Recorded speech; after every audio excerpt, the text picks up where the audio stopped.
Yes, so very good morning to all of you. तो बेटा अब हम लोग जो स्टार्ट करने वाले हैं ना आपका कोर्स, इसको एक स्ट्रेटेजिक मैनर में स्टार्ट करने वाले हैं depending upon the weightage of the topic. किसकी वेटेज ज़्यादा है पहले हम लोग वो मार्क्स अपने सिक्योर करेंगे। जैसे कि अगर मैं आपके पूरे कोर्स की बात करूं, मैं आपके बेटा सिलेबस की बात करूं तो यहाँ जितने भी टॉपिक्स हैं उनको ICAI ने कहीं ना कहीं 3 लेवल से उठाया है। वो 3 लेवल कौन से हैं? कुछ टॉपिक्स हैं जो आपके +1 वाले लेवल के हैं, 10+1 ये आप समझ सकते हैं 11th लेवल के। कुछ ऐसे टॉपिक्स हैं जो 10+2 लेवल के हैं, और कुछ ऐसे टॉपिक्स हैं जो बिल्कुल न्यू हैं, जो आपने अभी तक नहीं पढ़े होंगे, क्लास 12 तक नहीं पढ़े थे, लेकिन वेटेज ऑब्वियसली सबकी है। तो ऐसा मैं मान के चलता हूँ कहीं ना कहीं जो 10+1 वाले टॉपिक हैं, जैसे कि BRS हो गया, रेक्टिफिकेशन हो गया, डेप्रिसिएशन हो गया, फाइनल अकाउंट हो गया, ये आपको रफली फिर भी पता होता है, यस और नो। आपको इसके बारे में पता है कि क्या क्या चीज़ें करनी है। लेकिन कहाँ पर हम कहीं ना कहीं एग्जाम में परेशान हो रहे होते हैं, वो या तो न्यू टॉपिक्स हैं या क्लास 12th में कुछ ऐसे कॉम्प्लिकेटेड टॉपिक्स हैं जहाँ पर हम लोग वीक रह गए। ओके, जैसे कि मैं क्लास 12th की बात करूँ तो बेटा यहाँ पर जनरली आप लोग एक पार्टनरशिप पढ़ते हैं और दूसरा क्या पढ़ते हैं? कंपनी अकाउंट्स पढ़ते हैं, यस और नो। लेकिन अब जो कंपनी अकाउंट्स है आपके सिलेबस में वो बस उतना ही नहीं है जितना तुमने 12th में पढ़ा। 12th में तुमने इसके अंदर बस 2 ही टॉपिक पढ़े। कौन कौन से 2 टॉपिक? एक तुमने पढ़ा इशू ऑफ शेयर्स और दूसरा तुमने पढ़ा इशू ऑफ डिबेंचर। लेकिन जब से बेटा न्यू कोर्स लॉन्च हुआ है, इंस्टीट्यूट ने इसके अलावा भी बहुत सारे और भी न्यू टॉपिक यहाँ पर ऐड ऑन कर दिए, जिसका ऑब्वियसली बेस यहीं से जाता है। लेकिन जब तक आप बेस को क्लियर नहीं करेंगे, आप आगे के भी जो फर्दर टॉपिक्स है, redemption and bonus and right issue, redemption of preference या रिडेम्पशन ऑफ डिबेंचर, उनको भी अच्छे से नहीं पढ़ सकते। और इसकी अगर मैं वेटेज की बात करूं कंपनीज अकाउंट की, अभी आप लोग पेपर दे के आओ, आपको भी अच्छे से पता होगा, इसकी जो वेटेज है मिनिमम कम से कम 30 मार्क्स का इंस्टीट्यूट बेटा टेस्ट करता है आपको। कंपनी अकाउंट्स 30 मार्क्स का आता है, जो पहले नहीं आता था, बिकॉज पहले इसमें 2 ही टॉपिक थे, issue of shares and issue of debenture. अब बाकी और भी 3 टॉपिक जुड़ गए हैं। तो आज की क्लास को हम लोग इससे स्टार्ट करेंगे, बहुत ही अच्छे से सब लोग बेटा पढ़ेंगे। इन 30 नंबर को सिक्योर करते ही कहीं ना कहीं आपका पास की इंश्योरेंस हो जाती है। ऐसा क्यों सर? क्योंकि बाकी जो 20 नंबर लाने हैं आपको, वो बहुत इजीली आप बेसिक टॉपिक से ला सकते हैं, जैसे कि जो मैंने आपको पहले बताए, BRS, डेप्रिसिएशन, रेक्टिफिकेशन, और भी बहुत सारे ऐसे छोटे छोटे टॉपिक हैं जिसमें आम तौर पे बच्चे उतने वीक नहीं होते, वो ठीक ही करते हैं वो सब चीज़ें। फाइनल अकाउंट, ट्रेडिंग P&L तो बना ही लोगे ना, एडजस्टमेंट में दिक्कत आएगी, NPO वो आप काफ़ी हद तक ठीक कर रहे होते हैं। लेकिन यहाँ पर चीज़ें होती है मेक या ब्रेक। जर्नल एंट्री ठीक है तो मार्क्स मिलेंगे, गलत है तो पूरा क्रॉस होगा। वहाँ कोई सिंपैथी अवार्ड अब तुम्हें नहीं मिल रहा कि ठीक ठीक लगा लो, वहाँ पर बेटा नेगोशिएशन नहीं चलेगी। ठीक है जी, तो इसको बहुत अच्छे से अगर हमने पढ़ लिया तो डेफिनेटली हम लोग की जो मार्किंग होती है वो बहुत ऊपर चली जाती है। जिन बच्चों के भी बेटा स्कोर बहुत अच्छे आए हैं, 90+ भी हमारे स्टूडेंट के स्कोर आए हैं, उनके पीछे अगर रीज़न है उनका कंपनी अकाउंट बहुत स्ट्रांग था, उनके पार्टनरशिप में अच्छा स्कोर रहा होगा डेफिनेटली, तभी 91 आए, या 80+ बहुत सारे बच्चों के आए हैं, तो उसके पीछे यही चीज़ें, उन्होंने कुछ टॉपिक बिल्कुल सिक्योर कर रखे हैं। तो आपको भी बेटा वो डेफिनेटली करना पड़ेगा, then only you can have that confirmation कि आप अकाउंट्स में अच्छा स्कोर कर रहे हैं। और जैसे मैंने आपसे पहले ही पूछा, मुझे 1-2 बच्चे खाली मिले जो अकाउंट्स में क्वालिफाई नहीं कर पाए, और वैसे कितने सारे बच्चे हैं जो क्वालिफाई नहीं कर पाए, वो भी आपके सामने है। इससे एक बात प्रूव होती है कि अकाउंट्स में बच्चों को उतना पास वाली दिक्कत नहीं होती। लेकिन अगर हम अकाउंट्स को सिर्फ पास और फेल का ही खेल मानते हैं तो यही एक सबसे बड़ी दिक्कत है, क्योंकि अकाउंट जैसा सब्जेक्ट सिर्फ पास होने के लिए नहीं होता बेटा, ये सब्जेक्ट जो बाकी फेल होने वाले पेपर हैं उनको भी पास कराने वाला होता है। जैसे यू ऑल नो आपको मिनिमम 40 मार्क्स चाहिए, तो वो जो 10 मार्क्स का गैप है, एक्चुअल में तो 50 की एवरेज चाहिए ना, तो जो 10 मार्क्स का गैप है वो कौन पूरा करा सकता है? वो अकाउंटिंग ही पूरा करा सकता है बेटा। एक मैंने बच्चे का रिजल्ट देखा, हमारे स्टूडेंट है, उसके अकाउंट्स में आए हैं 80 समथिंग मार्क, लेकिन बाकी तीनों में जो उसके मार्क्स हैं बेटा वो 40s में हैं, 42, एक में 40 भी हैं और शायद 45। तो वो जो डेफिसिट बना, एक पेपर का 10 मार्क्स की कमी, एक में 8 नंबर की कमी, एक में 5 की कमी, तो 10, 8 और 5 कितना हो गया? 23 मार्क्स की कमी। वो सारी कमी उसने किसमें पूरी कर दी? अकाउंट्स में पूरी कर दी। और वो बच्चा बेटा यहाँ नहीं बैठा, अब वो बच्चा इंटर की क्लास में बैठा है, मिलवा दूंगा। ऐसा क्या हुआ कि वो इंटर की क्लास में पहुंच के यहाँ नहीं बैठा? बाकी में तो बेटा उसके भी 40 थे, और तुम भी ऐसे ही हो जिनके बाकी में 40 है और यहाँ बैठे हो, होंगे ना बेटा 40 नंबर। तुम अपने आप मेरे को और मैं तुमसे रिलेट करूंगा बिना तुम्हारा नाम लिए, और मुझे तुम्हारा एग्जैक्ट स्कोर भी नहीं पता बेटा। तुम पक्का यहाँ बैठे हो जिनके 40-40 की रेंज में भी नंबर हैं, तुम इसलिए बैठे हो क्योंकि तुमने अकाउंट्स में बेटा बड़ा टारगेट अचीव नहीं किया। अकाउंट्स 40-50 का पेपर ही नहीं है। जब तक तुम अकाउंट्स को 40-50 और बस पास होने लायक मैंने पढ़ लिया इतना ही टारगेट रखोगे बेटा, फंसोगे तुम। क्योंकि जहां तुम्हारा लॉ गड़बड़ा गया वो 40 की रेंज में आएगा, इसकी भी तुम्हारी प्रिपरेशन 40-50 वाली है, तो बचाने वाला कोई पेपर ही नहीं होगा। मैथ्स में गड़बड़ हो गई तो वो 40-50 के बीच में तुम्हें फंसा देगा, तुम्हारे पास कवर करने के लिए एक बड़ा पेपर होगा ही। इसलिए अकाउंट्स के पेपर में आपका कोई टारगेट ही नहीं होना चाहिए बेटा, ओपन टारगेट। जितने ज़्यादा से ज़्यादा आए हैं वो बढ़िया। ये नहीं कि मेरी 50 की तैयारी हो गई, अब सर मैंने अकाउंट्स बंद कर दिया, अब मैं दूसरा तीसरा पेपर पढ़ रहा हूँ, मेरी 60 की हो गई है, 65 की 70 की। नहीं बेटा, उसको एंडलेस रखो। वो कितना भी आपको हाई मार्क्स दे, आपको फायदा ही होना है। वो गारंटी हो जाती है कि आप बाकी में पक्का पास होंगे। ऐसा बच्चा मुझे रेयर मिला है, हो सकता है कोई हो, मैं ऐसा नहीं कह रहा नहीं हो, लेकिन रेयर मिला है जिसके अकाउंट्स में 80 या 80+ मार्क्स हैं और वो वैसे फेल है। क्योंकि 80 मार्क्स आने के बाद वो बाकी के जो 40-40 नंबर हैं उसकी कवरेज कर देता है, तो वो फेल कैसे होगा। अब वो सिर्फ फेल तभी होगा जब उसके बाकी 3 सब्जेक्ट में से कोई बहुत ही भयंकर खराब है कि उसमें वो 40 भी नहीं बना पा रहा, अदरवाइज तो वो बच्चा पास है। तो ये स्ट्रेटेजी तुम्हें ऑप्ट करनी है, टाइम ज़्यादा नहीं है, we are already in the mid of March. तो बेटा अब यहाँ से मेहनत शुरू कर दो और अपने कॉन्सेप्ट को ब्रशन अप करो और फास्टर वे में उसको पढ़ो। और यही हमारे इस पर्टिकुलर बैच का नाम है, फास्ट ट्रैक बैच, जिसमें कॉन्सेप्ट मैं एक भी नहीं छोड़ूंगा बेटा, बिलीव मी, एक भी कॉन्सेप्ट तुम्हारा मिस नहीं होगा। हाँ, नंबर ऑफ क्वेश्चन थोड़े कम जरूर हो सकते हैं, और वो भी वो कम होंगे जो सिमिलर वाले हैं, जो आप लोग घर पे इजीली कर लेंगे। उनमें भी कोई डाउट आएगा तो मैं क्लास में लूंगा। तो it is don't treat like that कि सर ये तो रेगुलर बैच का एक वो सब्स्टिट्यूट हो गया, छोटा बैच। ऐसा नहीं है बेटा, इसमें आपको पूरी की पूरी कॉन्सेप्चुअल कवरेज मिलेगी। कोई भी कॉन्सेप्ट पे कॉम्प्रोमाइज नहीं होगा कि सर आपने थोड़ा कम समझा दिया, थोड़े एग्जाम्पल कम दे दिए, 1-2 एंट्री आपने नहीं समझी, ऐसा नहीं होगा। Everything I will make you sure कि आपको वो समझ में आए। खाली क्वेश्चंस कराने में थोड़ी कंजूसी हो सकती है, वो भी आपकी प्रैक्टिस के लिए, क्योंकि अब जो टाइम बचा है बेटा वो आपको प्रैक्टिस करने का बचा है। तो यहां से भी खड़े हो जाओ, अच्छे से मेहनत करने लग जाओ। तो ये दिमाग में मत रखना कि हमारे इतने मंथ का लॉस हुआ, अभी आप अगले अटेम्प्ट को देखो, कितना टाइम बेटा दिख रहा है अगले अटेम्प्ट के लिए। डेट शीट भी आ चुकी है, तो कितना टाइम दिख रहा है?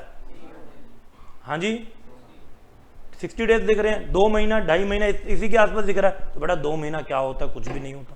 पढ़ते पढ़ते ही 2 महीने कब कंप्लीट हो जाएंगे पता भी नहीं चलेगा। ठीक है बेटा, तो पूरी मेहनत करनी है, डिस्ट्रैक्शंस को अवॉइड करना है। डिस्ट्रैक्शन पहले भी थी, आज भी हैं, कल भी होंगी। वर्ल्ड कप आ जाएगा, IPL आ जाएगा, फेस्टिवल्स आ जाएंगे, ये आपको तय करना है कि आपको फेस्टिवल्स बार बार आते हैं वही इंजॉय करना है कि अपना रिजल्ट पास करके अगली स्टेज में जाना है। ये आप ही का डिसीजन है बेटा। बिलीव मी, एज सच किसी को बहुत ज़्यादा फर्क नहीं पड़ता। मैक्सिमम फर्क आपको या आपकी फैमिली को पड़ता है। हमारे लिए आप जैसे एक लॉट हैं, अगली बार दूसरा लॉट आ जाएगा। ICA को तो पता भी नहीं कौन सा बच्चा पास हो रहा है नहीं हो रहा, उनको अपनी एग्जाम फॉर्म फी मिल गई, वो बहुत खुश है। उनके लिए तो अच्छा बच्चा नहीं क्वालिफाई करेगा, दोबारा फीस देगा। तो फर्क किसको पड़ता है? जब ये जान लोगे ना तो मेहनत डबल ट्रिपल हो जाएगी। हमें पड़ता है, जरूर पड़ता है, लेकिन बेटा हम अपना काम तो नहीं रोक सकते ना।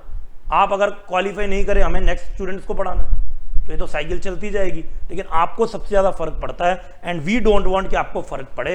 इसलिए पहले सेशन में ही आपके साथ मेरी सिंपैथी पूरी जुड़ी हुई है, and I don't want to see you again in foundation. Inter में दिखोगे मुझे बहुत खुशी होगी बेटा, ठीक है जी। फाउंडेशन में मैं अब तुम्हें नहीं देखना चाहता। तुम अगली बार मेरे से मिलोगे तो कहाँ मिलोगे? बहुत सारे बच्चे मैं जानता हूँ, उनको हमारे फाउंडेशन के बैच के भी हैं, लेकिन और वो अकाउंट्स में पास भी होंगे, इसकी भी मुझे गारंटी है।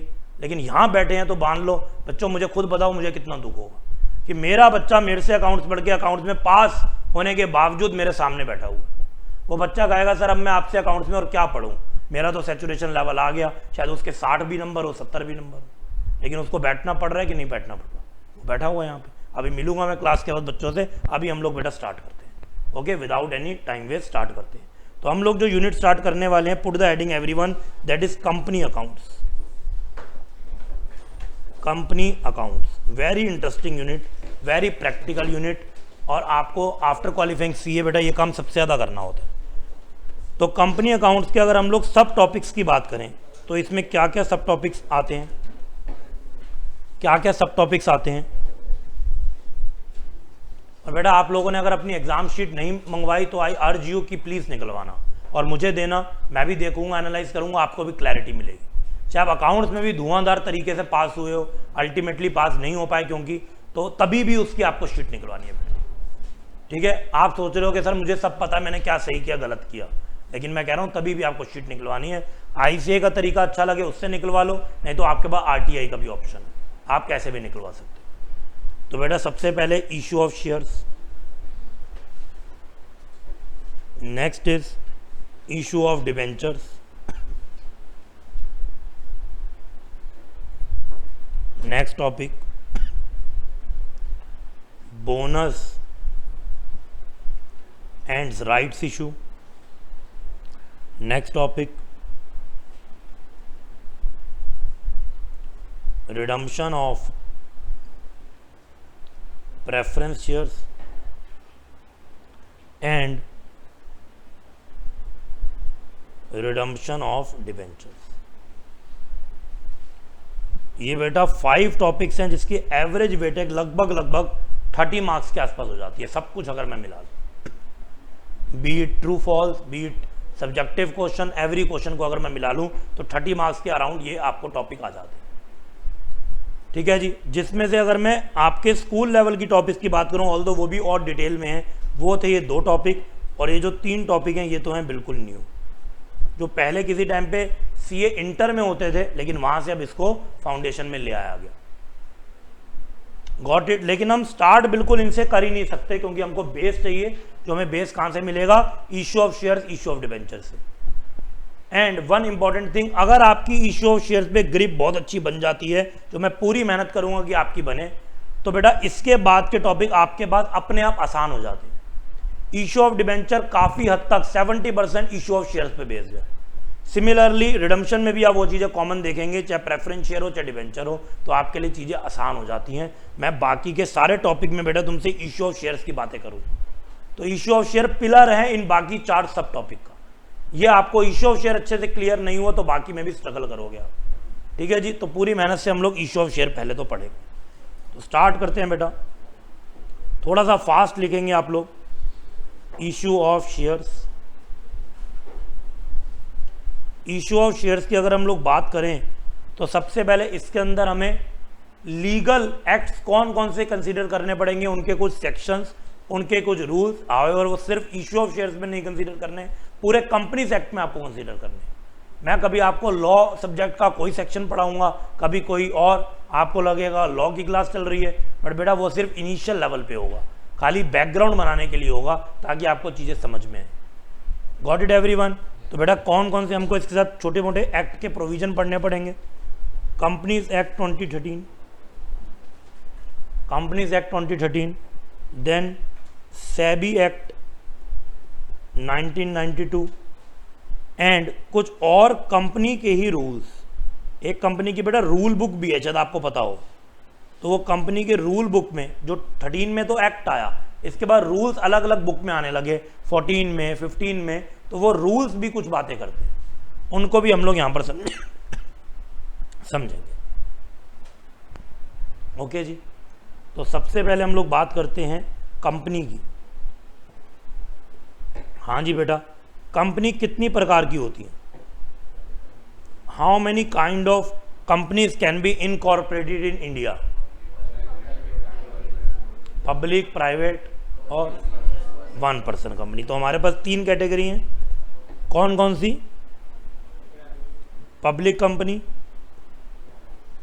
Private company, although 1 person is a part of private only, but still हम अलग से लिखेंगे।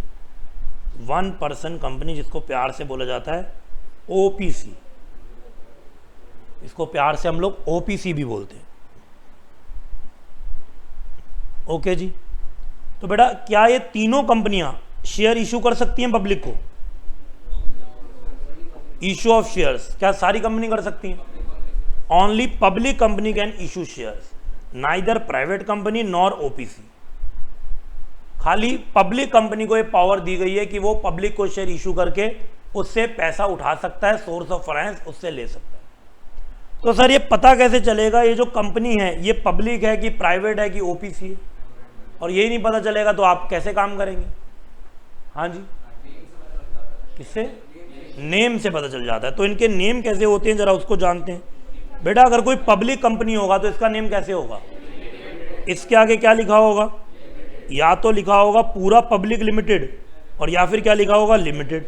और इसको एलटीडी भी लिख सकते हैं या पूरा लिमिटेड भी बेटा लिखा जा सकता है। प्राइवेट कंपनी के नेम के बारे में कैसे पता चलेगा?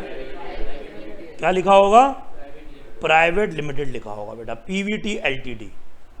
और अगर 1 पर्सन कंपनी है तो इसके लिए 1 पर्सन कंपनी है, ओपीसी लिख देते हैं। तो बेटा ये इसकी नेमिंग है, इसको नेम कैसे ही दिया जाता है। तो सर इसका क्या मतलब है? हमारे जितने भी क्वेश्चन होंगे XYZ, ऐसे ही होता है ना, मिस्टर एक्स या XYZ, उसके XYZ के आगे क्या लिखा होता होगा?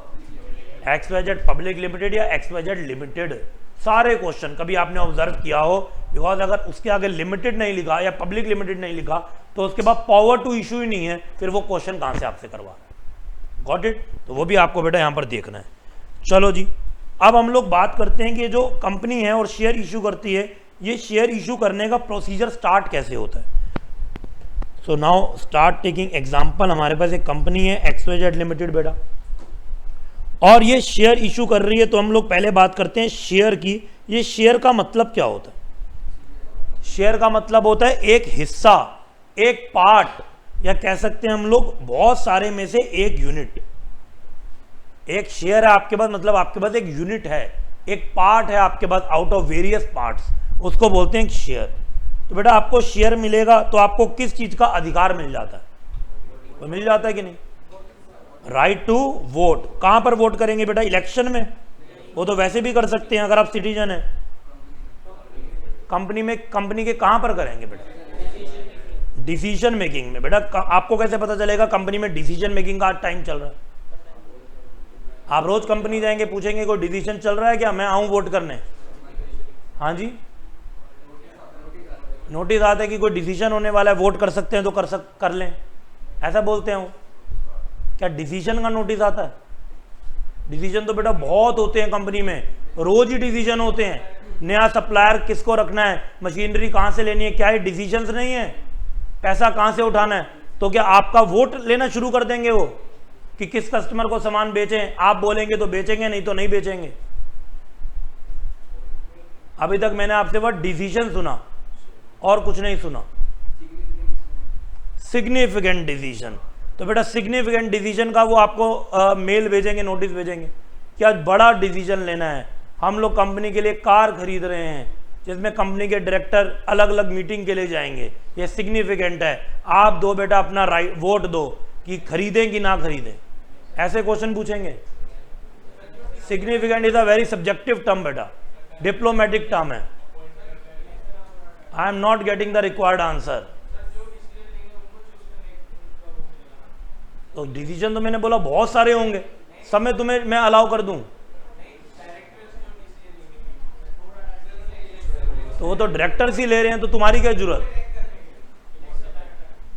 मतलब डायरेक्टर जो भी डिसीजन ले रहे हैं उसमें तुम्हें, अच्छा डायरेक्टर को इलेक्ट करने का डिसीजन एक शेयर होल्डर से मांगा जाएगा कि इस डायरेक्टर को इलेक्ट करें कि ना करें।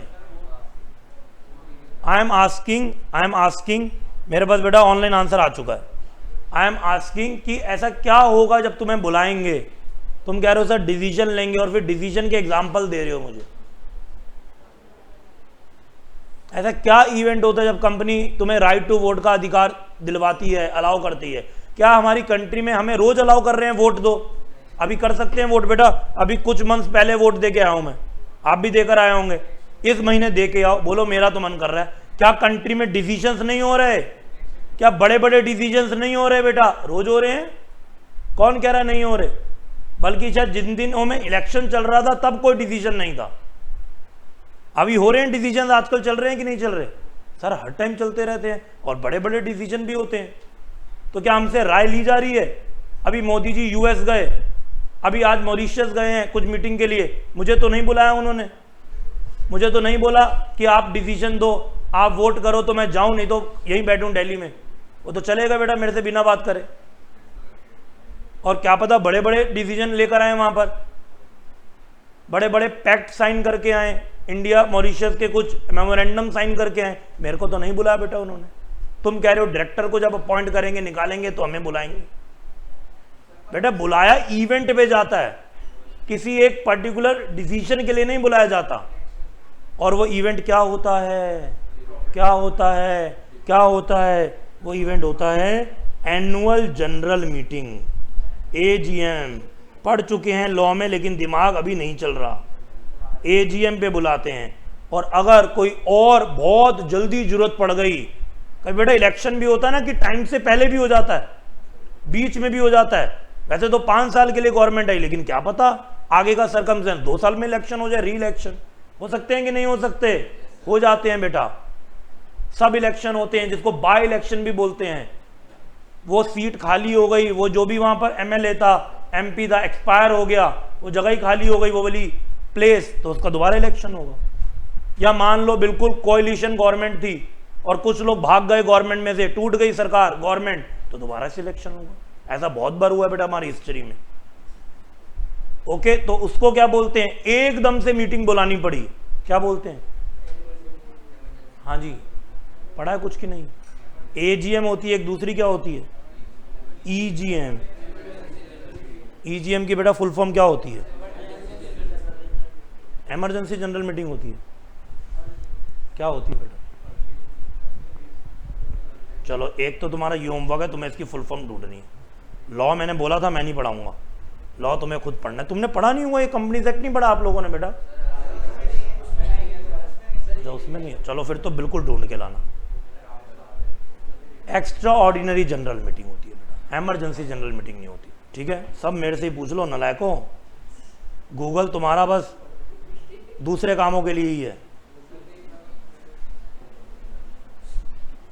जिसमें कुछ अलग काम होते हैं। इमरजेंसी रिलेटेड काम हो सकते हैं, लेकिन मीटिंग का नाम इमरजेंसी जनरल मीटिंग नहीं है। ठीक है बेटा, तो तभी वोट करेंगे। ऐसा नहीं है कोई बड़ा टास्क हो रहा है आपके लिए है वो इंपॉर्टेंट, लेकिन अगर वो AGM EGM में लिस्टेड नहीं है तो आपको नहीं बुलाया जाएगा बेटा। ठीक है जी, तो राइट टू वोट मिलता है। This is the best thing if you are a share holder of some particular company. Physical जा सकते हैं तो फिजिकल अटेंड करिए। ज़्यादातर जो कंपनीज हैं लिस्टेड बड़ी बड़ी, वो महाराष्ट्र बेस्ड हैं, तो हम मुंबई तो चले नहीं जाएंगे। ठीक है जी, मुंबई तो चले नहीं जाएंगे समोसा कोल्ड ड्रिंक खाने पीने के लिए। तो हमारे पास एक और तरीका होता है वोटिंग करने का। कौन सा होता है? E voting.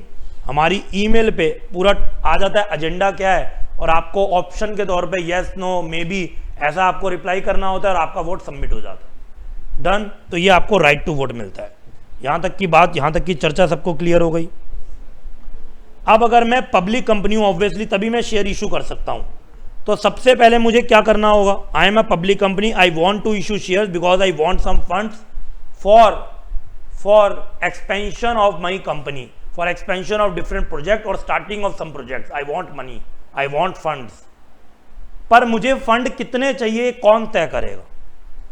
मुझे 10 करोड़ रुपए चाहिए, तो बेटा क्या मैं 10 करोड़ रुपए पब्लिक से उठा सकता हूं? हाँ जी बेटा बोल सकता हूं। 1 करोड़ शेयर इशू कर रहा हूं, 10 रुपए का 10 करोड़ आ जाएगा। या इसके ऊपर कोई रेगुलेटरी बॉडी चेक करेगी?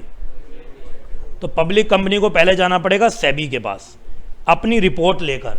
सेबी आपकी बेटा रिपोर्ट डिटेल्ड में चेक करेगी, वो बनती भी डिटेल में ही है, फ्यूचर प्रोजेक्शंस के ऊपर बनती है कि मुझे पैसा चाहिए, इस पैसे से मैं ये करूंगा वो करूंगा, इतना प्रॉफिट होगा, फिर शेयर होल्डर का शेयर का प्राइस बढ़ेगा, डिविडेंड भी दे सकता हूं, और अल्टीमेटली उनको फायदा होगा।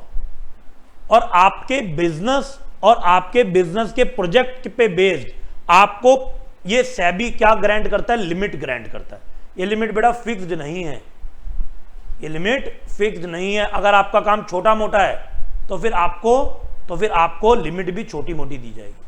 और अगर आपका काम बहुत बड़ा लेवल पे आप कर रहे हैं बेटा, कोई फैक्ट्री लगाना चाहते हैं, कोई मैन्युफैक्चरिंग करना चाहते हैं, तो आपकी लिमिट भी सेबी बढ़ा सकता है। लेकिन ये सैंक्शन तुम्हें कौन देगा? ये सेबी देगा।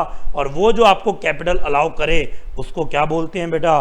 उसको बोलते हैं ऑथोराइज्ड शेयर कैपिटल। सेबी ने आपको कितनी कैपिटल के लिए ऑथोराइज किया, कितनी कैपिटल का आपको सेबी ने लाइसेंस दिया, और आपको बेटा इसके अंडर ही रहना है। You can not exceed authorise share capital. It is just like the licence you are carrying, जो आपके पास है बेटा।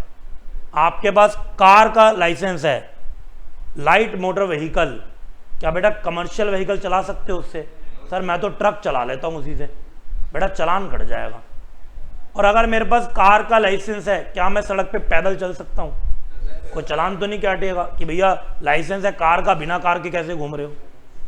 ऐसा होगा क्या? साइकिल चला रहा हूँ मैं, दिक्कत है कोई? चालान तो नहीं कट जाएगा कि तुम्हें साइकिल को चला रहे हो, कार का लाइसेंस दे रखा है? कोई दिक्कत नहीं है। कम में रह सकते हैं लेकिन उसके बियॉन्ड नहीं रह सकते बेटा। Okay, heavy motor vehicle, truck, plane, कुछ और तुम नहीं चला सकते जो तुम्हारे पास लाइसेंस है। बात समझ में आई?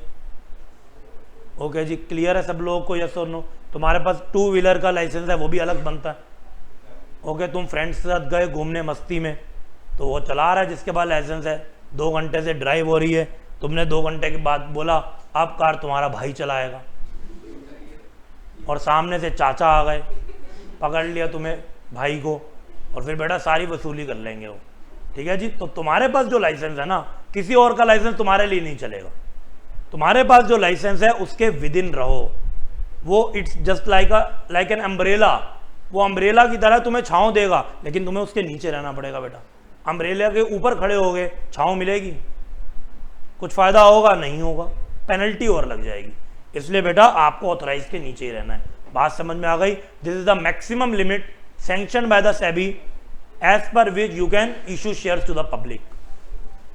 लेकिन सर मुझे तो लिमिट मिल गई 10 करोड़ की, लेकिन मुझे अभी 10 करोड़ रुपए नहीं चाहिए, मेरा काम अभी 2 करोड़ से हो जाएगा। कोई भी बिजनेस करते हैं तो पहले दिन ही पूरा पैसा नहीं लग जाता, धीरे धीरे लगता है। तो अभी मुझे 2 ही करोड़ चाहिए, क्या मैं बेटा 10 करोड़ इशू कर दूं? नहीं, मैं 2 करोड़ की कैपिटल पब्लिक से मांगूंगा।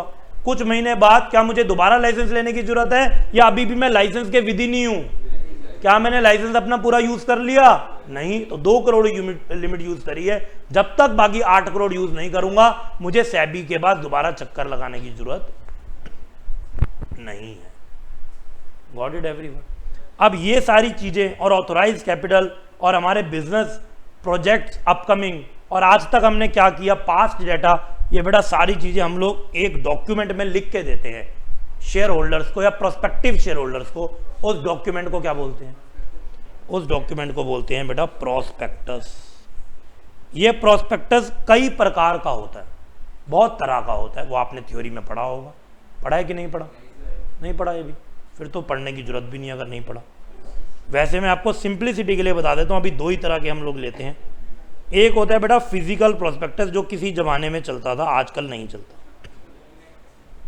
इसमें जैसे आप लोग कभी नए कॉलेज में या किसी भी नई जगह विजिट करते हो, नए इंस्टीट्यूट में, तो आपको ब्राउचर टाइप एक चीज दी जाती है, आप कह सकते हो उसको पतली सी बुक या कुछ उनकी achievements. It can be pamphlet as well, single pager, जिसमें उनकी सारी अचीवमेंट और फ्यूचर में वो क्या करने वाले हैं वो अपने बारे में अच्छाइयाँ बताते हैं। तो वो हो गया फिजिकल प्रोस्पेक्टस। आजकल फिजिकल प्रोस्पेक्टस कम चलता है, बिकॉज बेटा ट्रीज को बचाना है, पेपर को खराब नहीं करना। तो इस फिजिकल प्रोस्पेक्टस का नाम क्या हो गया?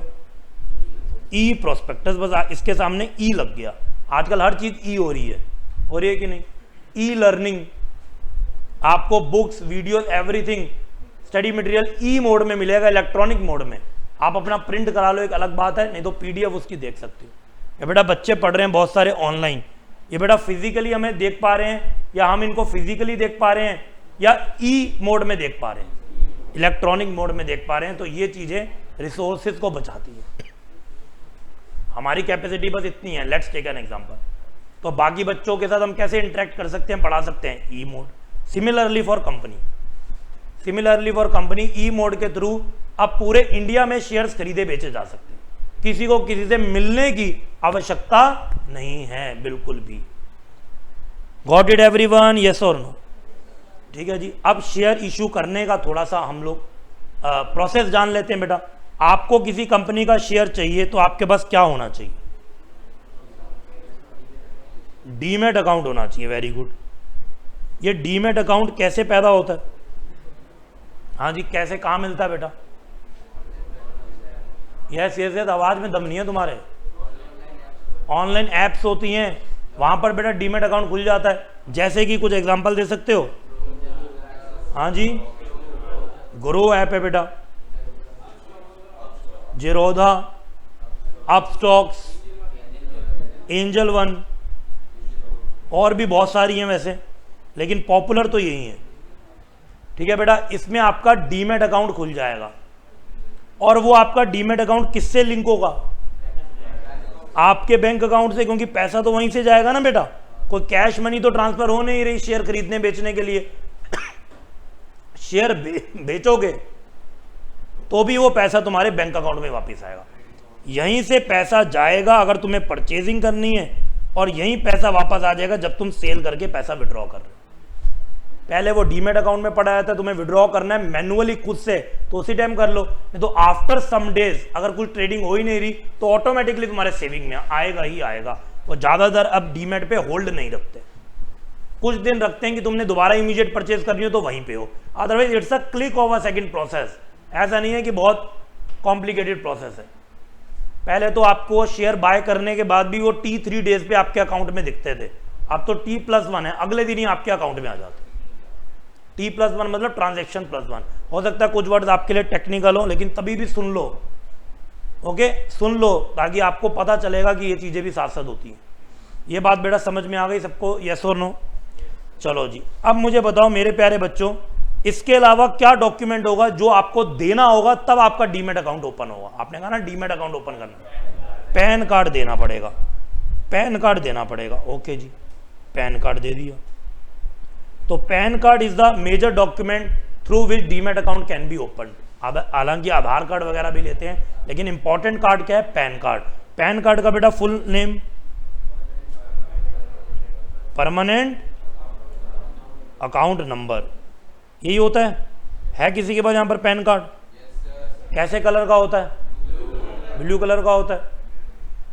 ओके बेटा, तो ऐसे ही मान लो जो कंपनी है जो अपना शेयर इशू कर रही है, उसको आपके बारे में कौन कौन सी जानकारियां चाहिए, क्योंकि बेटा वो सबको तो कई बार शेयर इशू नहीं करेगी, उसके शेयर थे कम और लोगों का सब्सक्रिप्शन आ गया ज़्यादा, अब उसको फिल्टर करना है किसको दूं और किसको मना करूं, ऐसे ही करना पड़ेगा कि नहीं? यस और नो? सब्जी है कम, खाने वाले हैं ज़्यादा, कुछ को तो भगाना पड़ेगा ना, तो किस बेसिस पे मना करें कि हम तुम्हें शेयर नहीं दे सकते? हाँ जी, बेटा शक्ल से दिखता है कि डिफॉल्ट करने वाला कौन है कौन नहीं करने वाला। बोलो। तो बेटा क्या मेरे पास पावर है कि मैं किसी के अकाउंट के थ्रू उसकी पास्ट ट्रांजैक्शंस का भी एक्सेस ले लूं? क्रेडिट स्कोर वगैरह हेल्प करता है। अगर किसी ने बेटा कोई क्रेडिट लिया ही नहीं हुआ तो उसका तो कोई स्कोर ही नहीं है, तो क्या उसको शेयर नहीं मिलेगा? हाँ जी, I am not asking about score number, वो मुझे ज्ञान नहीं चाहिए बेटा। मैं तो तुमसे पूछ रहा हूं कि कंपनी को क्या इंफॉर्मेशन चाहिए जिससे वो फिल्टर करे कि इस व्यक्ति को शेयर होल्डर बनाऊं कि ना बनाऊं। मेरे पास डिफॉल्ट की बात आई तो मैंने कहा कि प्रीवियस उसकी कोई हिस्ट्री नहीं है, तो कहां से डिफॉल्ट क्या कुछ और, वो तो न्यूट्रल लेवल पे है ना, अच्छा ना बुरा। न्यूट्रल लेवल तो ना अच्छा ना बुरा होता ना, पहली बार ही इस ट्रेडिंग सेशन में आया वो।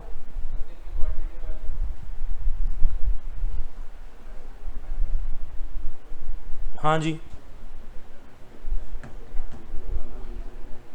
सोचो सोचो सोचो, दिमाग के घोड़े दौड़ाओ, फिर मैं आऊंगा अल्टीमेट आंसर पे। तुम सोचते नहीं हो, सबसे बड़ी कमी यही है, और फिर तुम सोचते हो पेपर में सीधा सीधा ही तुम ब्लाइंड खेल रहे हो।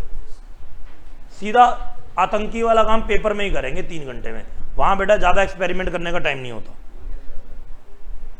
सोचो सोचो सोचो, कंपनी को तुम्हारी क्या इन्फॉर्मेशन चाहिए जिससे वो फिल्टर करेगी या किस बेसिस पे बताएगी कि इसको शेयर होल्डर बनाऊं या भगाऊं। हल्का सा ना बंद हुआ था ट्रिप टाइप, तो ये सिस्टम बंद हो गया, अभी ऐसे आ रहा है। 1 सेकंड का लाइट गई थी, क्या बंद हुआ था? ये सिस्टम भी बंद हो गया था, ये भी अपने आप हुआ, अपने आप। ये देखो शायद एक्सप्लेट बंद हो गया कि क्या हो गया, चल रहा है, इस पे स्क्रीन हट गई,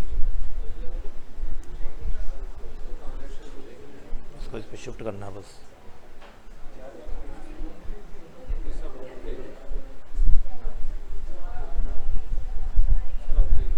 तो इधर ले आओ ना इसको।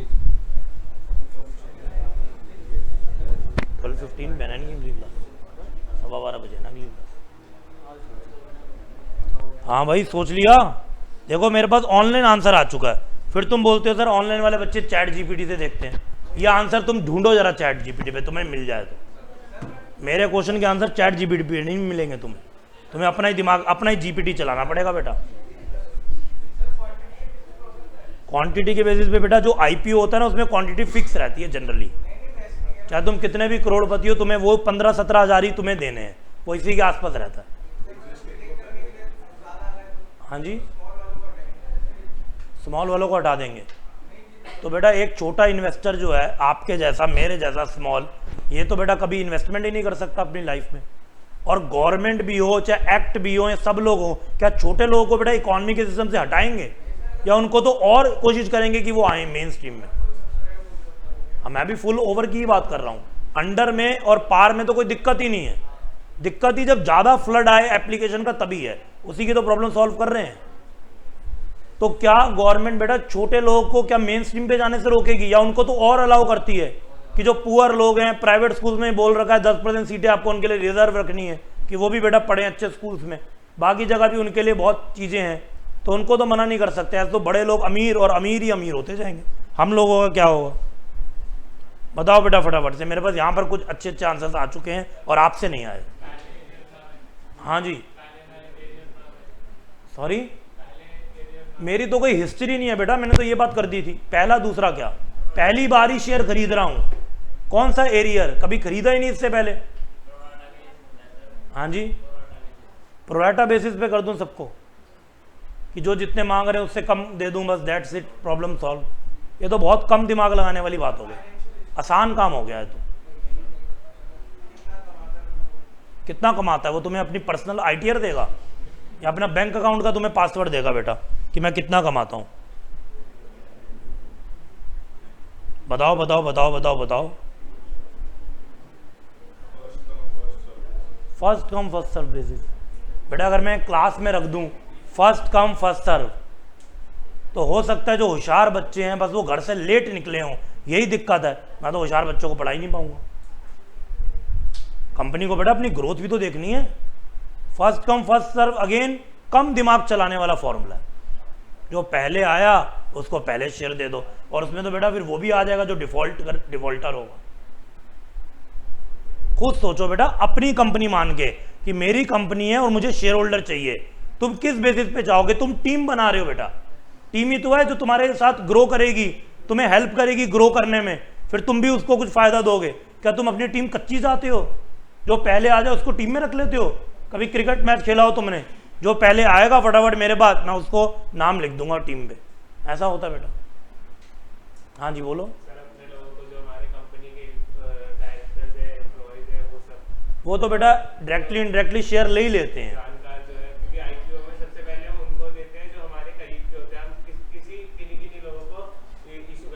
ठीक है बेटा, हमने एक वो लॉट निकाल दिया, गुड आंसर। ये भी एक होता है क्राइटेरिया। इसॉप दे दिए, employee stock option plan, directors को दे दिए, स्वेट इक्विटी शेयर दे दिए, कुछ भी नाम से कुछ परसेंट तो हमने बांट दी। लेकिन अब बाकी का क्या? बाकी भी तो ऑलरेडी बहुत ज़्यादा है, उससे कुछ बहुत फर्क नहीं पड़ता। वो खाली 5% के आसपास चलते हैं बेटा। 5% में भी बहुत लोग कवर हो जाते हैं उसमें। यहाँ शेयर हम कुछ लोगों को नहीं दे रहे, लाखों लोगों को दे रहे, तो कितने होंगे? वो 5,000 होंगे। Story over. हाँ जी, FII तो एक अलग क्राइटेरिया अगर कंपनी देना चाहती है। मैं तो एक आम जनता वाले शेयर होल्डर में फिल्टर की बात कर रहा हूं, उसका भी लगा लो तो 5%। बाकी तो मेन पब्लिक ही है, रिटेल इन्वेस्टर ही है। मेरे पास बेटा यहां पर परफेक्ट आंसर आ चुका है, इसलिए अब मैं रुक नहीं सकता, विद एक्सप्लेनेशन पूरा पैराग्राफ। सुनो बेटा, अगर मेरी जो कंपनी है वो ऐसी है जो एक ग्रोइंग कंपनी है, जो एक टेक्नोलॉजिकल ड्रिवन कंपनी है, जो एक स्टार्टअप बेस्ड कंपनी है, तो मुझे कैसे शेयर होल्डर चाहिए? जवान या बूढ़े? क्योंकि पैसा तो बूढ़ों के पास होगा, ये ध्यान रखना। जवान के पास पैसा नहीं होगा, जवान के पास आइडियाज होंगे, और वो मेरे आइडियाज को सुन सकते होंगे कि सर ये कंपनी बड़ी है, डिजिटलाइजेशन की बात करती है, AI की बातें करती है, नई नई इन्वेंशन की बातें करती है। ज़्यादा एज वाले को मैं बोलूँगा कि मैं ऐसी चीज़ों में जा रहा हूँ, इसलिए मुझे आपका पैसा चाहिए, रिस्क ले रहा हूँ ज़्यादा, अगर चल गया तो बहुत पैसा सबका बनेगा। मैं ऐसे बेटा तुमको एक्सप्लेन कर रहा हूँ, अपनी पिच रख रहा हूँ तुम्हारे सामने। तुम कहोगे सर इसके बारे में तो हम भी जानते हैं, हम भी आजकल पढ़ रहे हैं, चैट GPT, और भी ओपन एआई, डीप सीक और भी चीज़ें पढ़ रहे हैं, आप भी इसी में जा रहे हो और ये आप फर्स्ट मूवर एडवांटेज लोगे अगर आप इंडिया में ऐसी कंपनी अपनी कंपनी में चीज़ें लेकर आ रहे हो जो बाकी कंपनी नहीं ला रहे। हम पक्का आपकी कंपनी में पैसा लगाने को तैयार है। तो मैंने बोला बेटा इसके लिए ना अभी तुम पैसा लगा लो, अभी कुछ टाइम रिटर्न की बात मत करना, क्योंकि अभी तो हमें रिटर्न को टाइम लगेगा, गवर्नमेंट से बहुत लाइसेंस लेने पड़ेंगे, सिक्योरिटी इश्यूज है, it will take time, but yes it is quite clear कि future will be bright. Future हमारा है, बहुत पैसा बनेगा बेटा। अगर तुमसे मैं आज एक शेयर के 100 रुपये ले रहा हूं तो 1000 बना के दूंगा, ये गारंटी है, लेकिन टाइम लगेगा। ये बात तुमने सुनी, तुम्हें अच्छी लगी बेटा। जो ओल्ड एज वाले लोग हैं उनको अच्छा लगेगा, वो कहेंगे जितना फ्यूचर की आप बात कर रहे हो ना उतना हमें अपना फ्यूचर ही नहीं दिख रहा। हम होने भी तो चाहिए अवेलेबल, तुम किसको दोगे? हमें इतना डिले नहीं चाहिए, हमें तो आज की बात करो कि आज तुम मेरी झोली में क्या डाल सकते हो। तो आज तो बेटा वही कंपनी उनको पैसा दे सकती है जो ऑलरेडी इस्टेब्लिश्ड है, जिनका बिजनेस चल रहा है, डिविडेंड आता है, वो रेगुलरली पे आउट करेंगे। मैं तो तुम्हें ये भी बोल रहा हूं कि बेटा मैं तुम्हें कोई डिविडेंड नहीं दूंगा। अगर तुम्हें डिविडेंड के लालच में शेयर में इन्वेस्ट करना है तो मेरी कंपनी में आप बिग नो है, मेरी कंपनी में इन्वेस्ट मत करो, ठीक है जी। अगर डिविडेंड का लालच है, मैं तुम्हें डिविडेंड के वो 100 रुपए के शेयर के 5% का डिविडेंड नहीं दूंगा कि 5 रुपए तुम्हें मिल गए, नहीं, मैं वो कंपनी नहीं हूं। मैं तुम्हें 100 रुपए के 1000 बना के दूंगा, लेकिन उसमें टाइम लगेगा, उसमें रिस्क होगा, लेकिन मिल सकता है जरूर, टारगेट है हमारा। तो बेटा आप इस एज में रिस्क ले सकते हैं कि नहीं? ले सकते हैं इस एज में, 17, 18, 20 की एज में। पूरी लाइफ पड़ी है बेटा आपके आगे, आराम से ले सकते हैं। आपको दिखेगा कि मैंने 1 लाख रुपए 18-20 साल में लगाए थे, और अगर मैंने 10 साल भी पैसे रहने दिया तो वह 1 लाख मेरा 40 लाख बन गया। तो आपको फायदा दिखेगा कि नहीं? लेकिन रुकना पड़ेगा, वो वाली एज के लोग रुक नहीं सकते। तो मेरे लिए बेटा पैन कार्ड में जो आपकी चीजें लिखी होती हैं, क्या क्या होता है जरा जान लें हम लोग। सबसे पहले क्या होता है? नेम। मुझे बेटा नेम में इंटरेस्ट है, ये नेम तो मेरा भी है, शेयर होल्डर का भी है, सिलेक्टेड ऐसा करूं, या डी अल्फाबेट से है ये सारे सिलेक्ट, ऐसे करूंगा। सरनेम मेरी वाली सरनेम है या मेरी कम्युनिटी में है, सिलेक्टेड बेटा, बाकी रिजेक्टेड, ऐसा करूंगा? नहीं, मुझे नेम में तुम्हारे कोई इंटरेस्ट नहीं है। फिर किस में इंटरेस्ट दिखाऊं? एज में। मुझे सिर्फ क्या चाहिए? तुम्हारी एज, मतलब एज नहीं होती उसमें, DOB होता है, डेट ऑफ बर्थ। इससे मैं पूरा परफेक्टली अंदाजा लगा लूंगा कि तुम कौन से एज ब्रैकेट के हो, तुम कहां फॉल करते हो। साइन होंगे तुम्हारे, मुझे कोई मतलब नहीं, फादर का नेम होगा, मुझे कोई मतलब नहीं, ये सब चीजें होती हैं। मुझे तुम्हारी बेटा एज चाहिए, और इस एज से क्या तुम मेरी कंपनी के मेंबर मेरी टीम के मेंबर बन सकते हो कि नहीं, मैं तुम्हें रखूंगा या तुम्हें भगाऊंगा। जहां मेरा क्राइटेरिया दिख गया और 50 से प्लस वाले हैं, ये मेरे किसी काम के नहीं है, मुझे इनको अपनी टीम में नहीं रखना। सर रख लो, क्या दिक्कत है? आप बस इनको डिविडेंड ही तो नहीं दोगे, वो ये खुद भुगतेंगे। इन्होंने तो अप्लाई किया, आप थोड़ी इनके घर गए थे। इनको शेयर का एकदम पैसा नहीं बढ़ रहा तो ये खुद देखेंगे। आपके तो पैसे आ गए हैं, आपको इतनी टेंशन लेते हो। क्या बेटा मुझे टेंशन लेनी चाहिए कि नहीं? लेनी चाहिए कि नहीं? क्यों लेनी चाहिए? क्यों लेनी चाहिए? मेरे तो पैसे आ चुके हैं शेयर के, मेरे को अब पैसा लगाना है। अब उसके पैसे जल्दी बन रहे हैं कि लेट बन रहे हैं, इसकी तो टेंशन वो लेना, मैं क्यों लूं बेटा? गुडविल के लिए? मेरी गुडविल खराब हो जाएगी। ये उसकी थिंकिंग है कि मेरी कंपनी अच्छी नहीं चल रही। मेरे जो यंग शेयर होल्डर्स हैं वो तो बहुत खुश हैं जब मैं उनको बताता हूं अब हमने एक और स्टेप एआई में ले लिया, कुछ और नया काम कर रहे हैं। आप तो खुशी हो ना। लेकिन सर आगे जाके इन्वेस्टर्स ये सोचते हैं कि अगर कंपनी अच्छा डिविडेंड पे आउट नहीं कर रही है तो फिर वो नहीं लेते हैं। लेकिन आपने तो डिविडेंड के लिए शेयर ही नहीं लिया मेरा, तो जो बाकी जब आगे जाके लेंगे वो। ठीक है बेटा। तो अगर हम इनको इनके हिसाब से सेटिस्फाई नहीं कर पाए क्योंकि इनकी रिक्वायरमेंट अलग है, तो ये क्या करेंगे बेटा? ये क्या करेंगे? मोहल्ले की आंटियां बेटा क्या करती हैं? क्या करते हैं? गॉसिपिंग करती हैं कि नहीं? ये भी गॉसिपिंग करने शुरू कर देंगे। मार्केट गॉसिपिंग इसको बोलते हैं। और जब ये मार्केट गॉसिपिंग करेंगे बेटा, ओल्ड एज के वैसे ही हैं, समय ही समय बातें करने का, और ये बातें करेंगे और बातें बनाएंगे, तो इनकी बस बातों से ही मेरा शेयर इफेक्ट करेगा, और जो मेरे शेयर का मार्केट प्राइस है वो क्या हो जाएगा? डाउन हो जाएगा। बेटे बातों से ही मार्केट चलती है। आपको लगता होगा सर ये तो सब्जेक्टिव मैटर है, कैसी बातें कर रहे हो? हम बातें कर रहे हैं कमरे में और मार्केट प्राइस शेयर का गिर रहा है, डेफिनेटली गिरेगा। आपने घर में बात की तो 4-6 लोगों को इंपैक्ट किया। घर में मान लेते हैं 50 ईयर्स वाला जो पर्सन है, इसका बेटा भी है, ओके, उस बेटे के भी फ्रेंड्स हैं, उसके सामने बोलेगा मेरे पापा ने शेयर लिया तो बड़ा बेकार शेयर है, ना डिविडेंड देते हैं ना कुछ। उसने 4 को इंपैक्ट किया, वो भी अब वो शेयर नहीं खरीदेंगे, होगा भी तो बेच देंगे। तो इनडायरेक्टली बेटा ये जो बबल था वो और आगे आगे बढ़ रहा है कि नहीं बढ़ रहा, और वो आपके मार्केट प्राइस को डेफिनेटली इंपैक्ट करेगा। बातों से ही बेटा मार्केट चलती है।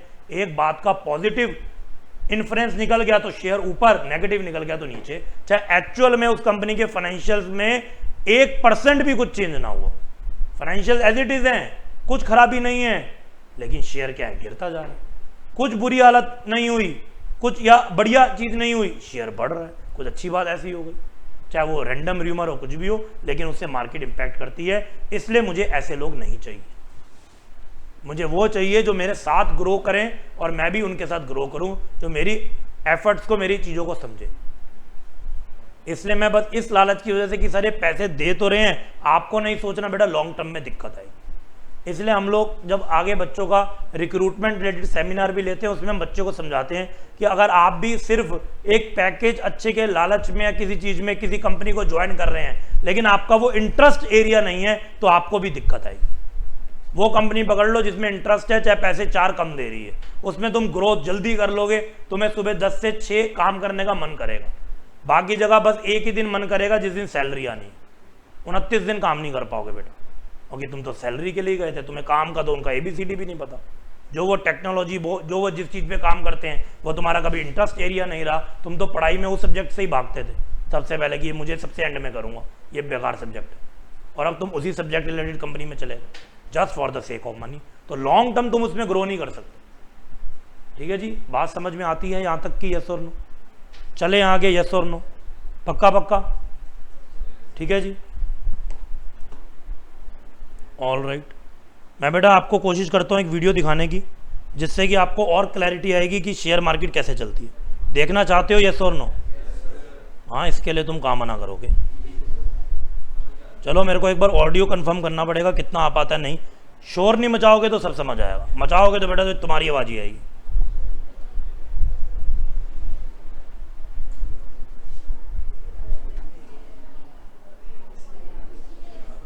हाँ, बातें बेटा बिल्कुल बंद।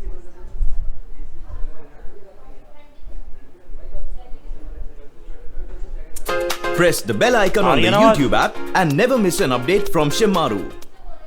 कराला गोलगप्पे आइजा भाई साहब, आइजा मसूर पापड़ी खा लो भांजी, आइजा पानीपुरी भेलपुरी चाट पापड़ी।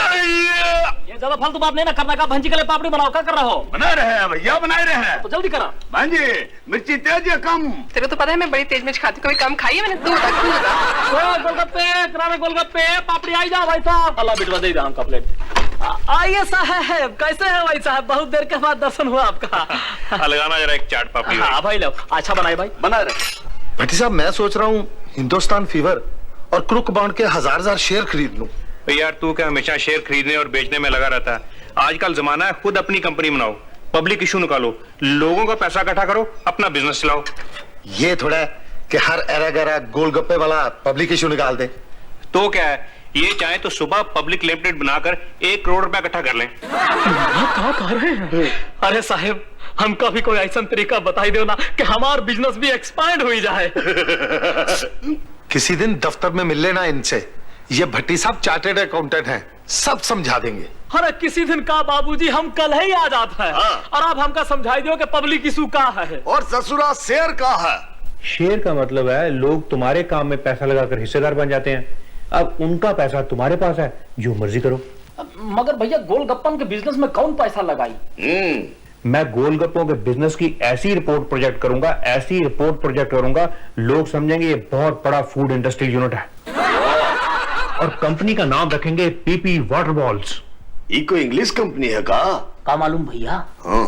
भाई PP का मतलब है प्रेम प्रकाश, वाटर बॉल्स का मतलब है गोलगप्पे। अरे वाह भैया, ये तो हमार कंपनी का ही अंग्रेजी नाम हुई गया, PP वाटर बलवा। सेबी और ROC से परमिशन लेना मेरा काम है, फॉर्म छपवाना मेरा काम है, शेयर निकलवाना मेरा काम है। अरे ये सभी तोहार काम है तो हमार का काम है रे भैया। आपका काम है 10-15 लाख का इंतजाम करना, इन कामों का खर्चा। 10-15 लाख का खर्चा? भाई फिर 1 करोड़ भी तो आप ही के पास आएंगे। अब प्रकाश एक काम हो सकता है का? वो जो हमार चाचा है ना लंदन में लाल सिंह, वो जो साउथ हॉल लंदन में चाट पापड़ी बेचते हैं, हाँ उसे 10-15 लाख मंगाई सकता है क्योंकि उनका बहुत देर हो गई है लंदन में भाई। अरे यार उसे पार्टनर क्यों नहीं बनाते, आपकी फॉरेन कोलैबोरेशन हो जाएगी। कहो भैया लाल सिंह से कोलैबोरेशन? अरे लाल सिंह नहीं, रेड लाइन ऑफ लंदन से कोलैबोरेशन, 80% एक्सपोर्ट यूनिट। आपके शेयर तो हाथों हाथ बिक जाएंगे। एक फॉर्म पीपी वाटर बॉक्स का देना भैया। मुझे भी देना, एक फॉर्म मुझे भी देना। अरे यार मुझे तो बताओ कि किस शेयर में पैसा लगाऊं। भैया मैं तो उसी शेयर में पैसा लगाता हूँ जिसमें प्रसाद बताता है। प्रसाद से पूछ। क्यों भाई? देखो जी, PP water balls 80% export unit है, फॉरेन कोलैबोरेशन है, राइट प्रॉस्पेक्ट्स है। ये वाटर बॉल्स क्या चीज है यार? यार कुछ भी हो तो अप्लाई कर दे, प्रसाद का अंदाजा कभी गलत नहीं होता। हो मुबारक हो प्रेम प्रकाश जी, आपका शेयर 5 गुना ओवर सब्सक्राइब हुआ है, सारे शेयर धड़ाधड़ बिक गए। कहा कह रहे हो भट्टी साहब? ना तो हमारे पास जमीन है ना मशीनरी, न पानी है न बिजली, और लोग हैं कि धड़ाधड़ पैसा फेंक रहे हैं। अभी तो मुझे अपने बॉम्बे ब्रोकर से बात कर लेने दो। हाँ करा जल्दी करा।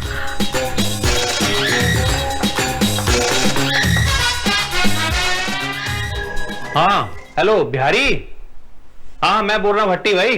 हाँ बोलो सेठ। अरे इश्यू तो आपका बहुत अच्छा गया। हाँ वो तो ठीक है, लेकिन ऐसे करो कि बॉम्बे दिल्ली मद्रास से अपने ही शेयर खरीद लो भाई। क्या कह रहे हैं? अपना शेयर खुद ही खरीद ले का?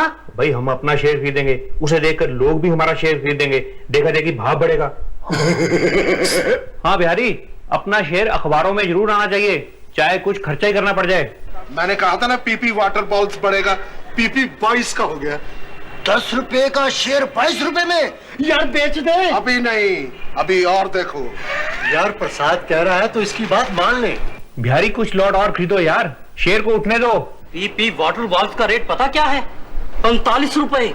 यार मैंने गलती की, मैं प्रसाद की बात मान जाता तो अच्छा था। अभी भी प्रीमियम पर खरीद लो, प्रसाद के हिसाब से ये शेयर और बढ़ेगा। बॉम्बे दिल्ली मद्रास जहां से भी कोई शेयर मिलता है उठा लो बिहारी। प्रसाद सब मान गए आपको। क्या शेयर बताया था?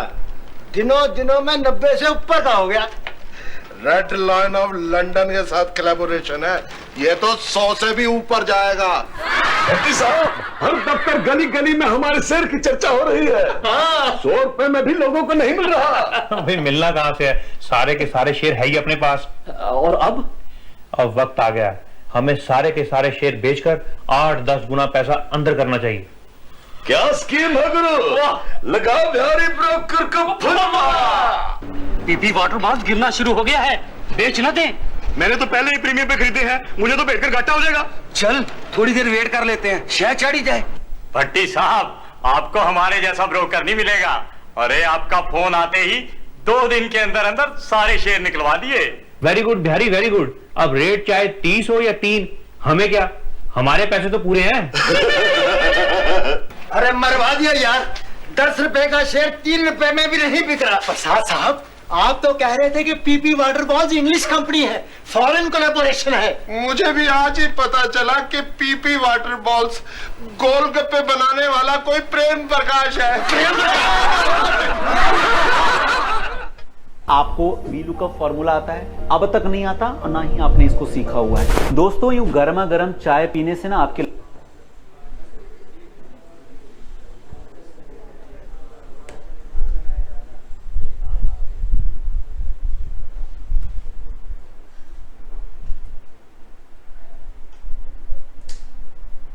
हाँ जी।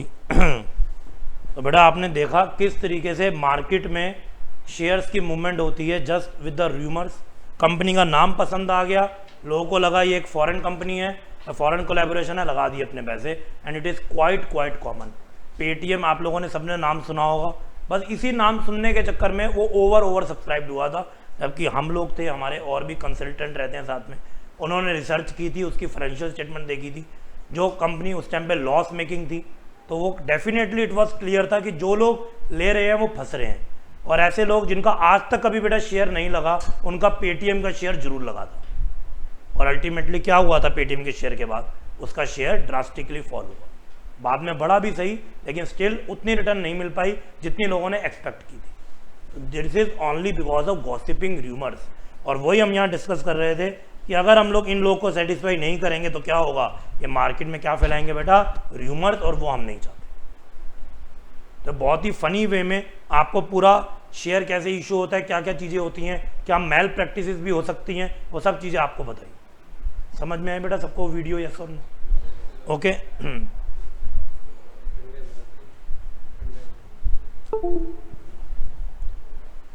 ऑल राइट, तो इस तरीके से शेयर के प्राइस की मूवमेंट को भी डायरेक्टली इनडायरेक्टली स्पेक्यूलेट कह सकते हैं, चेंज किया जाता है अपने कंट्रोल से, जबकि वो मार्केट में एक डिमांड सप्लाई के मैनर से नहीं चल रही। इसको आप ब्लैक मार्केटिंग या होल्डिंग भी बोल सकते हैं। सारे शेयर मैंने अपने होल्ड करके रख लिए, तो आपको शेयर चाहिए, शेयर दिख ही नहीं रहा, मिल ही नहीं रहा, तो प्राइस तो ऊपर जाएगा। इकोनॉमिक्स का सिंपल सा फॉर्मूला है।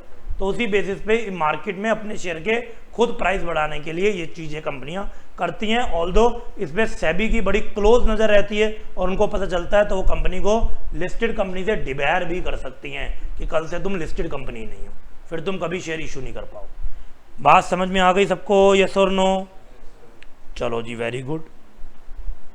तो अब हम लोग चलते हैं आगे।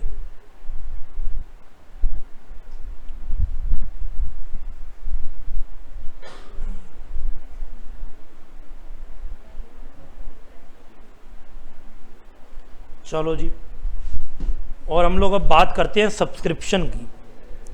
तो कंपनी बेटा कितने तरीके से शेयर्स का सब्सक्रिप्शन ले सकती है या उसको मिल सकता है? तो यहाँ पर बेटा सब्सक्रिप्शन 3 तरीके से मिल सकता है। कौन कौन सा 3 तरीका? नहीं, आई am not asking the mode of money. एक सब्सक्रिप्शन जिसको हम बोलते हैं एट पार, मतलब मेरे 100% शेयर्स क्या हो गए, सब्सक्राइब हो गए। 1 लाख शेयर ऑफर करे थे, एप्लीकेशन भी कितनी आई, 1 लाख आई, एट पार इक्वल सब्सक्रिप्शन। या फिर क्या हो सकता है, अंडर सब्सक्रिप्शन। अंडर सब्सक्रिप्शन बेटा क्या, कितना परसेंट होता है?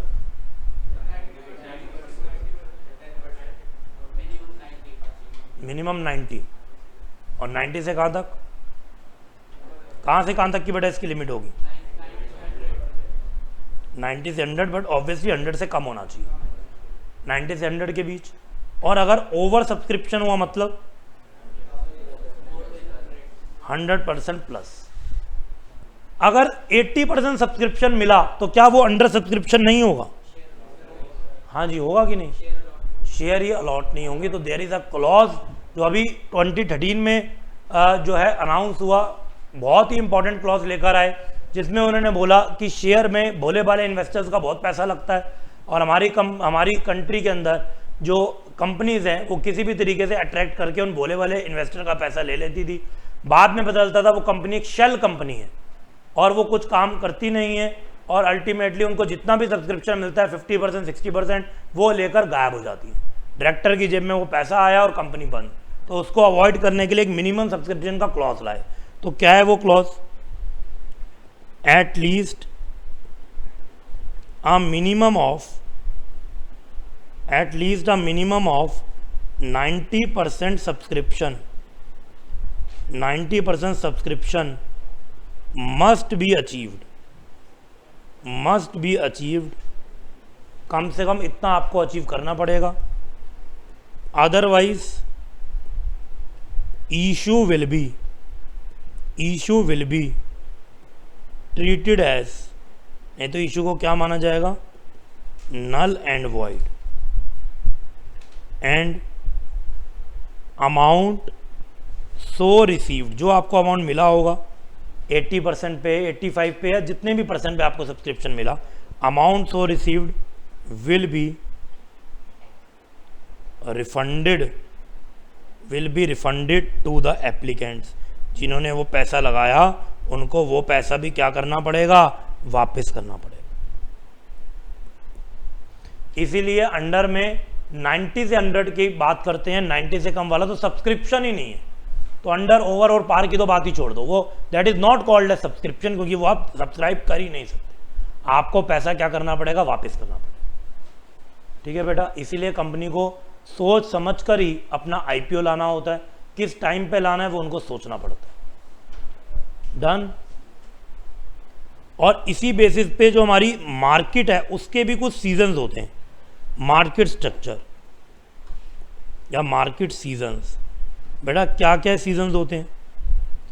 जनरली 2 सीजन होते हैं। कौन कौन से? मार्केट के लिए क्या वर्ड यूज होते हैं? एक होता है वर्ड बुल और दूसरा होता है बियर।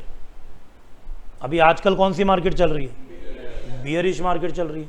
बुल का मतलब आपने बेटा बुल देखा होगा कभी, bull is an attacking animal, हमेशा अटैकिंग मोड में रहता है। और बियर मतलब भालू, कैसा चलता है? स्लो चलता है।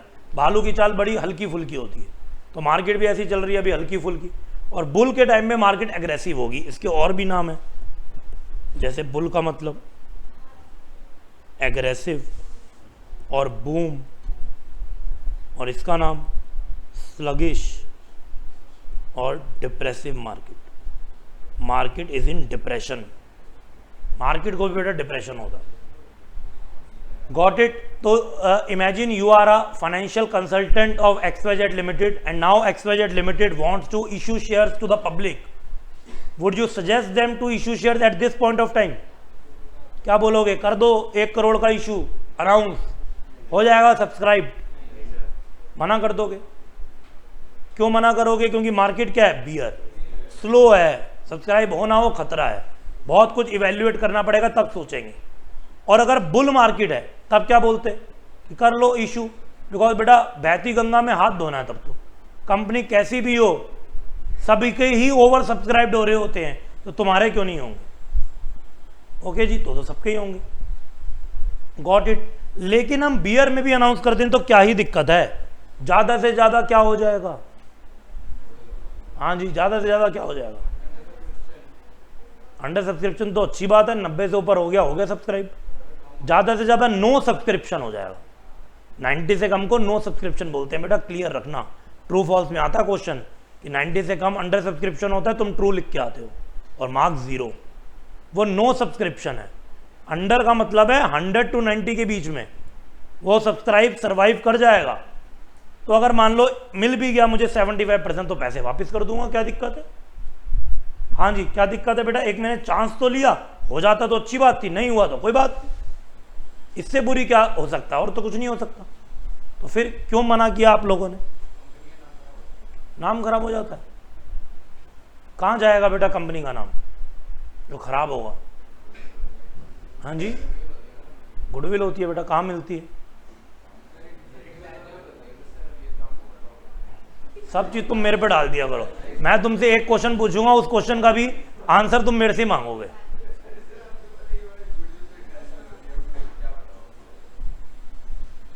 बताओ बेटा क्या दिक्कत होगी अगर नो सब्सक्रिप्शन हो? बेटा नो सब्सक्रिप्शन, ध्यान से सुनेंगे सब लोग, sometimes means no subscription for always.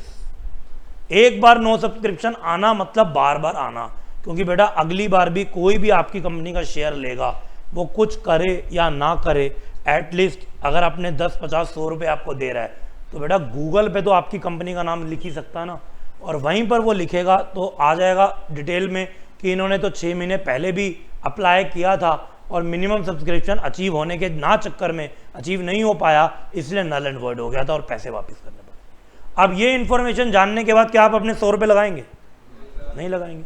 हम लोग बेटा 10 रुपये भी किसी को ऐसे नहीं देते, तो हम कंपनी का नाम कम से कम लिखेंगे तो गूगल सर्च बार पे, तो ये इन्फॉर्मेशन आती रहेगी। और इस इन्फॉर्मेशन के आने के लिए, आते रहने की वजह से कुछ कंपनीज हैं जो बेटा नाम बदल के या अपनी दूसरी सब्सिडरी कंपनी के थ्रू शेयर उठाने पे मजबूर हो जाते हैं, क्योंकि उनका वो source of issue, source of finance, issue of share permanently एक तरीके से ब्लॉक हो जाता है। अब वो कभी भी उस कंपनी के नाम पे शेयर नहीं उठा पाएंगे। जब भी उठाते हैं उनको सब्सक्रिप्शन ही नहीं मिलता, चाहे वो अच्छे से भी काम कर रहे हो। तो ये बियर मार्केट में थोड़ा रिस्की हो जाता है, जब तक कि आपकी कंपनी कुछ एक्स्ट्रा ऑर्डिनरी या एक अच्छी लेवल पे ऑलरेडी ना हो। Got it everyone? यस और नो? चलें आगे, आओ जी। अब हम लोग आ जाते हैं बेटा अपनी मुनीमगिरी पे, सिंपली अपनी अकाउंटिंग पे। ये तो था सारा इसका कंपनी का स्ट्रक्चर। किस तरीके से कंपनी वर्क करती है। अब हमें क्या करना है, हम उसकी बातचीत करते हैं। तो बेटा हमें यहाँ पर करनी है सिंपली अकाउंटिंग। तो put the heading accounting entries, accounting entries in books of a company. देखो बेटा काम तो बिल्कुल सिंपल सा हो रहा है। क्या हो रहा है, ये है कंपनी और ये हैं शेयर होल्डर्स, और कंपनी क्या कर रही है, इनसे क्या ले रही है, फंड्स, और इनको क्या दे देगी, एक हाथ से फंड्स आएंगे, दूसरे हाथ से शेयर आएंगे। तो एंट्री तो बस इतनी सी है। और ये एंट्री को अगर मैं बिना दिमाग लगाए सोचूं तो क्या एंट्री बनती है मेरे अकाउंटिंग रूल्स के हिसाब से, debit what comes in, credit what goes out. तो बैंक को मुझे डेबिट करना है, कैश बैंक को पैसा आया, और शेयर गए तो उसको क्रेडिट करना है। तो एंट्री तो बैंक टू शेयर ही बनी ना। बिल्कुल सिंपल सोचो और आंसर सिंपल से ही आएगा। अब इसको करने के क्योंकि कुछ स्टेप्स हैं, तो उन्हीं स्टेप्स के अकॉर्डिंगली हम लोग ये एंट्री करेंगे।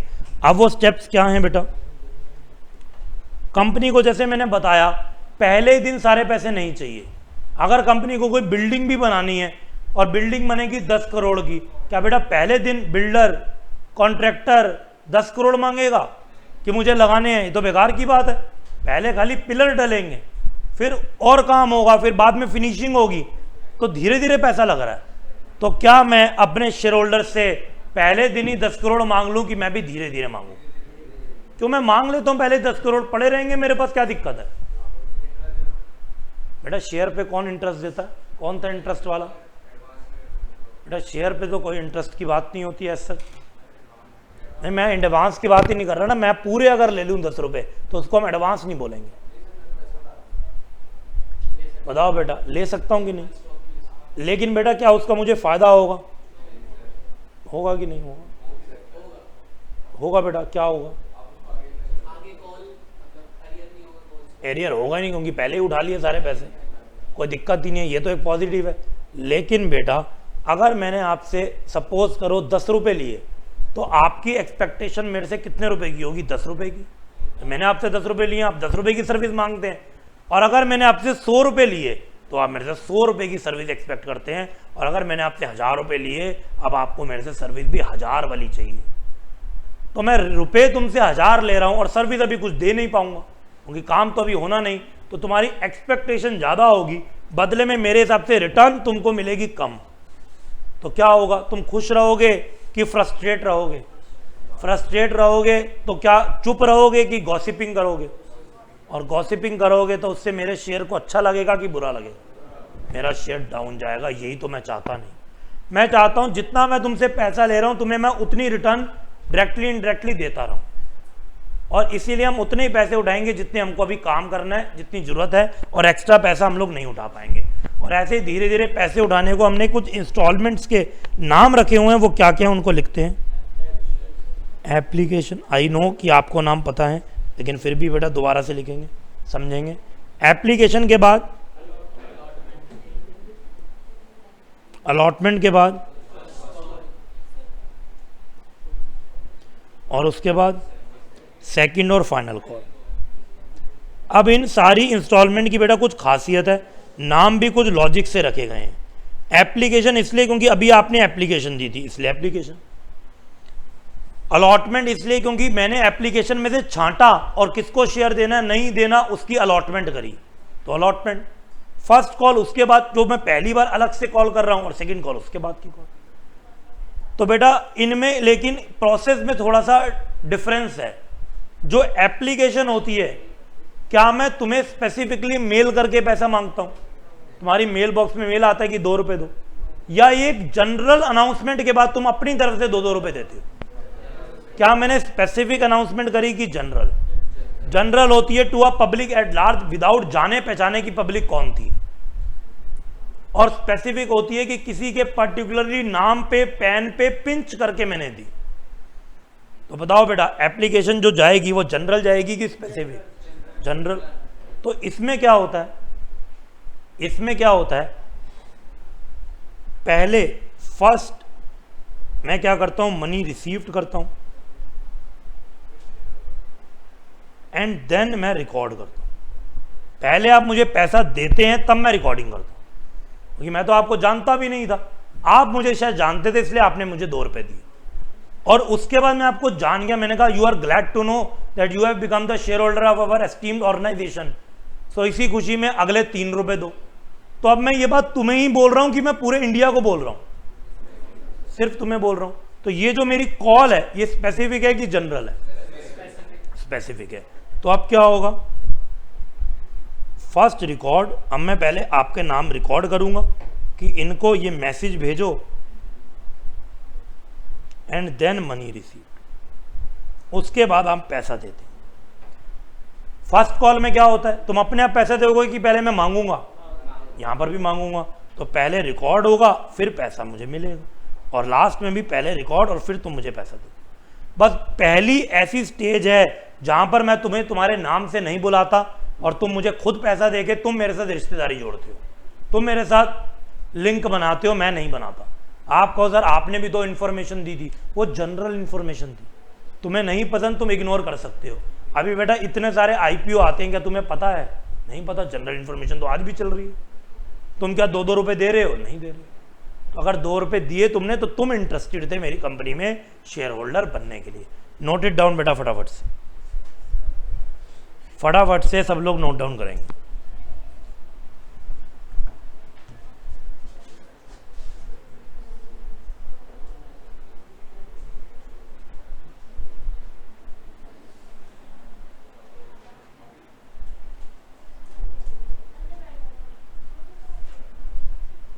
बेटा बातें बंद, बिल्कुल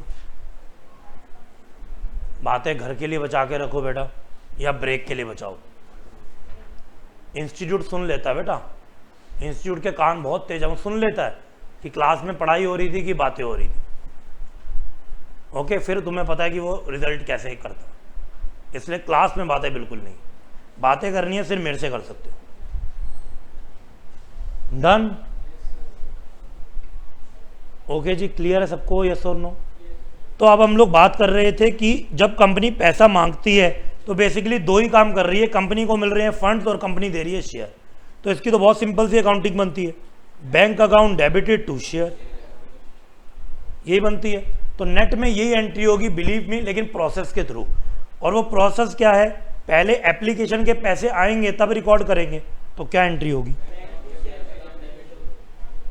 bank account debited to share application,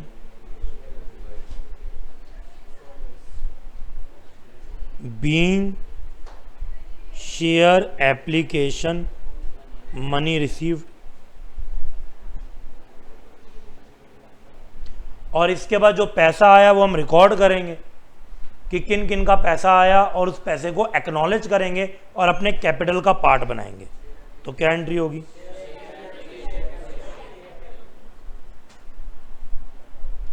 share application debited to share capital, being capital raised. इतने की कैपिटल आपने रेज कर दी। पहली स्टेज बेटा कंप्लीट। 2 रुपए हमें मिल गए, हमने 2 रुपए से अपनी कैपिटल बढ़ा दी। अब बेटा शेयर होल्डर खुद पैसे देंगे कि मैं बोलूंगा तब देंगे? मैं ड्यू करूंगा तब देंगे। तो आओ बेटा पहले ड्यू करें। शेयर अलॉटमेंट के थ्रू पैसे चाहिए तो मैंने डेबिट कर दिया to share capital, being allotment due. और फिर आप मुझे पैसे देंगे तो क्या एंट्री होगी, bank account debited to share allotment. Okay, similarly for first call क्या एंट्री होगी,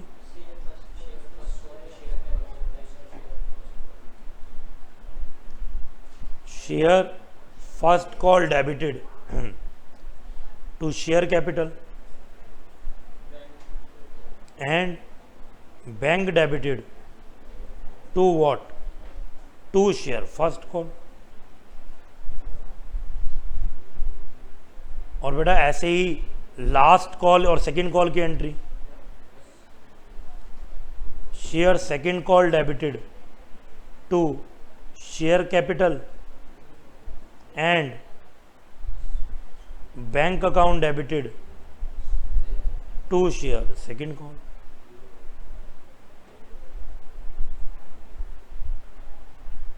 डन। करो बेटा नोट डाउन फटाफट से, नोटिंग बेटा पूरी करना, उसमें कंजूसी करोगे तो मार्क्स कम होंगे, ध्यान रखना। सारी चीज़ें जो आपने नोट करी होंगी बिलीव मी वहीं से आएंगी, नहीं नोट करी होगी तो मिस कर जाओगे।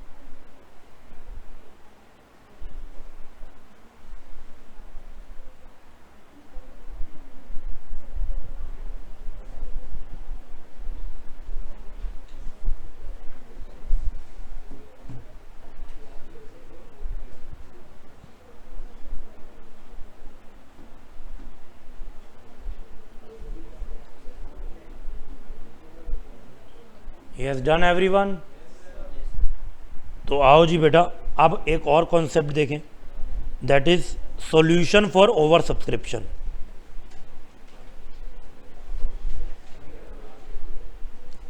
How to manage over subscription. Under और पार सब्सक्रिप्शन में तो कोई दिक्कत ही नहीं है, क्योंकि शेयर होल्डर खुद ही कम शेयर मांग रहे हैं, तो कम मांग रहे हैं तो कोई टेंशन नहीं है। लेकिन अगर वो ज़्यादा शेयर के लिए अप्लाई कर रहे हैं लेकिन मेरे पास कम है तो बेटा दिक्कत है। ओके, तो दिक्कत है। तो इसको हम मैनेज कैसे करें?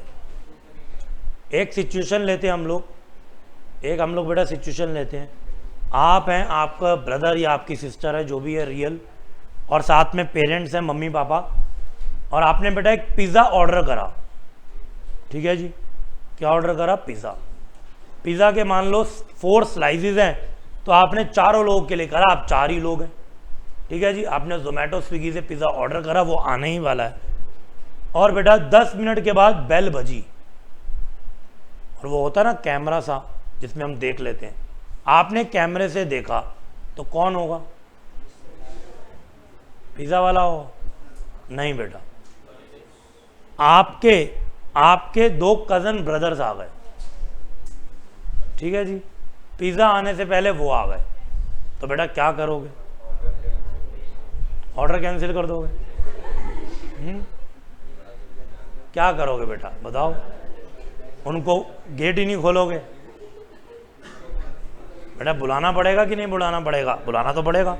तो आपने उनको बुलाया, उनको बिठाया, 2 मिनट के बाद दोबारा बेल बजी, आप कौन आया? आप पिज़्ज़ा वाला आया। ओके बेटा, पिज़्ज़ा वाला आया, तो पिज़्ज़ा तुमने ले लिया, पेमेंट पहले ही कर दी होगी या कर दी। अब पिज़्ज़ा है तुम्हारे पास जिसमें है 4 स्लाइस, और 4 तुम बच्चे हो गए और पेरेंट्स हैं 2, 6 लोग हैं, स्लाइसिस 4 हैं।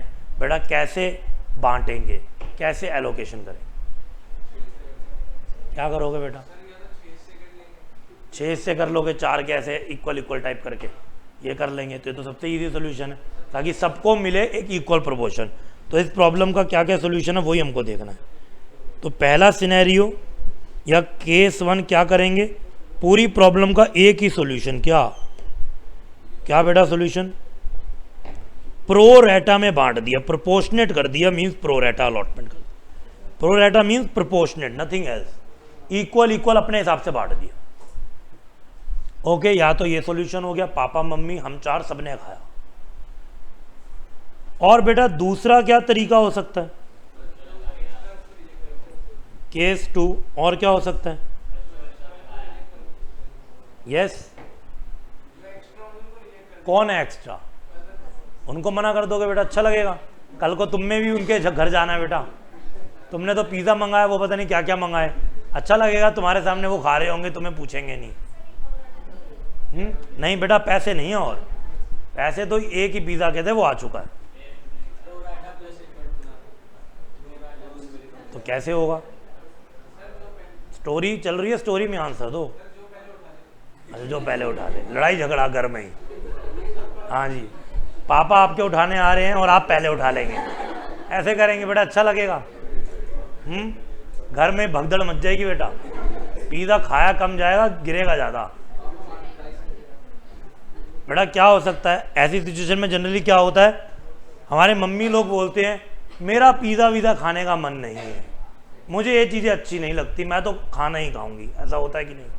वो अपने आप को पहले ही एक्सेप्शन में डाल देती हैं कि ये तुम लोग खाओ, मुझे पिज़्ज़ा वीज़ा खाने से दिक्कत होती है, मैं ये चीज़ नहीं लूँगी। ठीक है बेटा, तो अब क्या हुआ, एक पर्सन तो गेम से आउट, तो वो क्या हो गया, वो हो गया रिजेक्ट, चाहे सेल्फ रिजेक्ट हुआ या कुछ भी हुआ। और दूसरा, अब बाकी कितने लोग बचे, 5 लोग, स्लाइस कितने हैं 4, तो वो हो जाएगा प्रोरेट। ठीक है जी, और क्या हो सकता है? अब जैसे ही हम पिज़्ज़ा का बेटा स्लाइस कट करने लगे ना, क्योंकि पिज़्ज़ा कम था, एक तो वैसे ही स्लाइस है कटा हुआ, आप उसको भी काट रहे हो, तो आपका जो छोटा भाई था वो रोने लग गया कि क्या एक स्लाइस भी नहीं मिलेगा क्या, इतने बुरे दिन आ गए, मैं तो नहीं खाऊंगा, शोर मचाने लग गया। छोटा बच्चा बेटा, उससे थोड़ी कोई लड़ाई झगड़ा है, छोटे बच्चे से तो नहीं लड़ सकते। तुम जैसे नालायक हो, तुम तो कह दोगे मत खा, 2 थप्पड़ मार के सुला दोगे उसको बेटा। लेकिन पेरेंट्स भी घर पे ही हैं, तो अभी तुम इंडिपेंडेंट नहीं हो इतने, तो बच्चा बेटा रो रहा है, तो क्या करेगी मम्मी, क्या कहेंगे पापा, इसको तो बेटा प्लेट में एक स्लाइस दे दे, तुम लोग बांट लो, इसको दे दे, मैं नहीं खाती। ठीक है जी, पापा भी कह रहे हैं चलो मुझे भी मत दो, तुम चारों ले लो, और इस मतलब तुम 3 ही बचे और इसको तो पूरा स्लाइस ही दे दो। ऐसा भी हो सकता है कॉम्बिनेशन। तो अब देखो इसमें क्या क्या हुआ, एक को तो हमने क्या कहा कि भाई तू तो भैया मत लड़, तेरे को तो हमने दिया फुल अलॉटमेंट, जितना तेरा हिस्सा था तुझे पूरा दिया। बाकियों ने क्या करा, बाकियों ने आपस में बांटा, और एक मदर तो थी ही रिजेक्ट वाली, तो उनको कुछ भी नहीं मिला। ठीक है जी, ओके, और क्या हो सकता है, और क्या हो सकता है, और भी कुछ हो सकता है। स्लाइस कितने थे, 4, लोग कितने थे, पापा मम्मी ने कहा हम तो बड़े हैं, हम तो खाते रहते हैं, तुम खाओ बेटा, तुम्हारी उम्र है सब चीजें खाने की।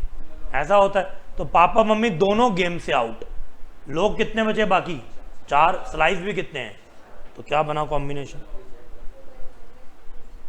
2 सिनेरियो बने, या तो फुल ही मिलेगा तो, या तो रिजेक्ट ही होगा। उन्होंने कहा क्या इन स्लाइस को भी कट करोगे, बड़ी मुश्किल होगी, तो तुम चारों ले लो, हम लोग फिर कभी खा लेंगे। ठीक है जी, तो 4 लोगों ने एक स्लाइस लिया और पापा मम्मी ने कुछ भी नहीं लिया। ठीक है बेटा, इसके अलावा कुछ बन सकता है क्या, बताओ बेटा, इसके अलावा क्या बन सकता है, बताओ। अब मम्मी मना कर रही थी कि मुझे जरूरत नहीं, हम समझ गए कि मन तो उनका भी बेटा कर रहा होगा, लेकिन वो हमारे चक्कर में या पिज़्ज़ा स्लाइस कम के चक्कर में अपना शेयर नहीं ले रही या मना कर रही हैं, तो हमको अच्छा नहीं लग रहा कि मम्मी पापा क्यों नहीं ले रहे, हमें भी तो नहीं अच्छा लग रहा। तो हमने कहा ऐसे तो नहीं, वो बच्चा छोटा रो रहा है उसको पूरा दे देते हैं, लेकिन हम तो सब बड़े हैं, हम भी अब कहाँ छोटे रहे, हम सब मिल के खाएंगे पिज़्ज़ा। तो बेटा एक तो क्या हो गया फुल, और बाकी सब ने पिज़्ज़ा मिल के खाया, तो क्या प्रोरेट, एक फुल और प्रोरेटा, रिजेक्ट कोई भी नहीं है, सब ने बेटा पिज़्ज़ा का टेस्ट किया, रिजेक्शन कैटेगरी कोई भी नहीं है। अब बेटा इसके बाद भी एक कैटेगरी बन सकती है, लास्ट कैटेगरी, बताओ क्या,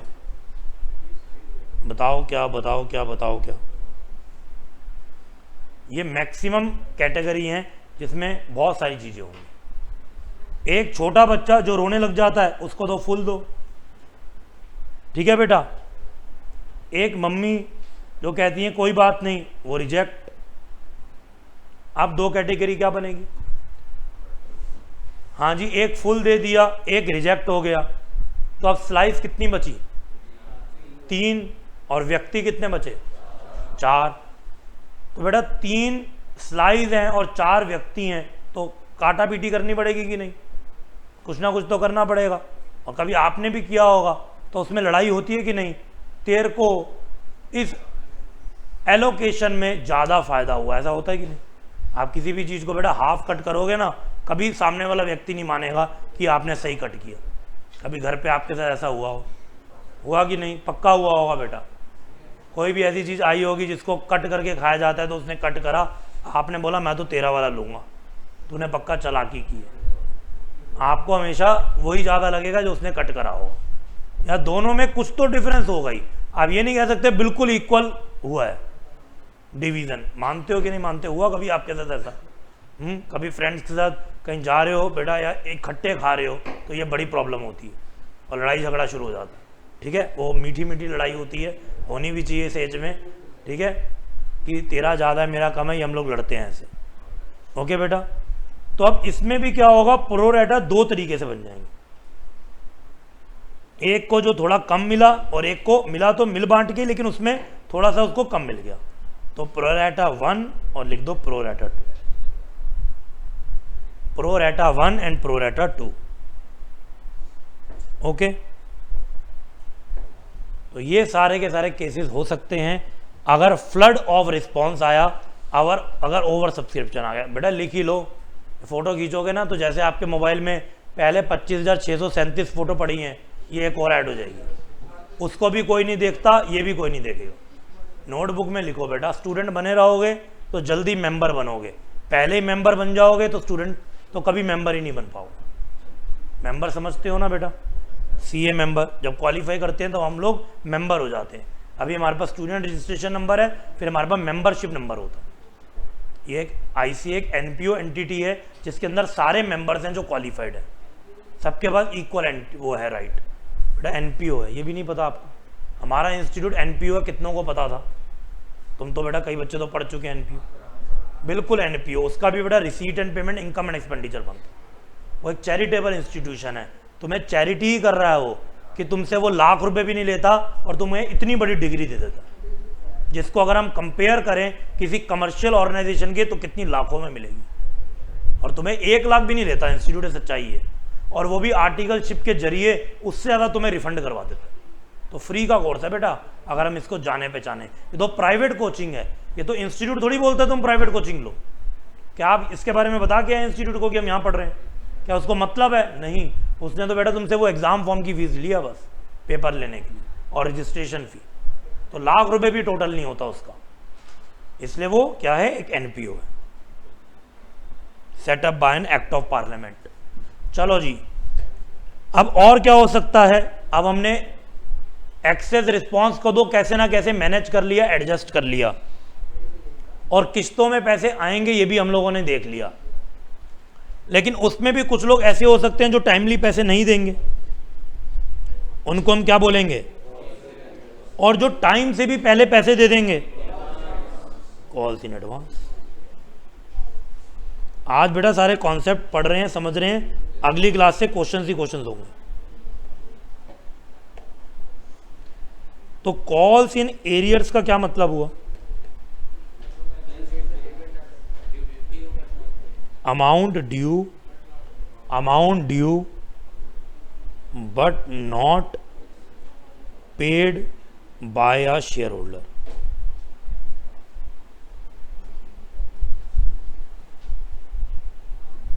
amount due but not paid by a share holder.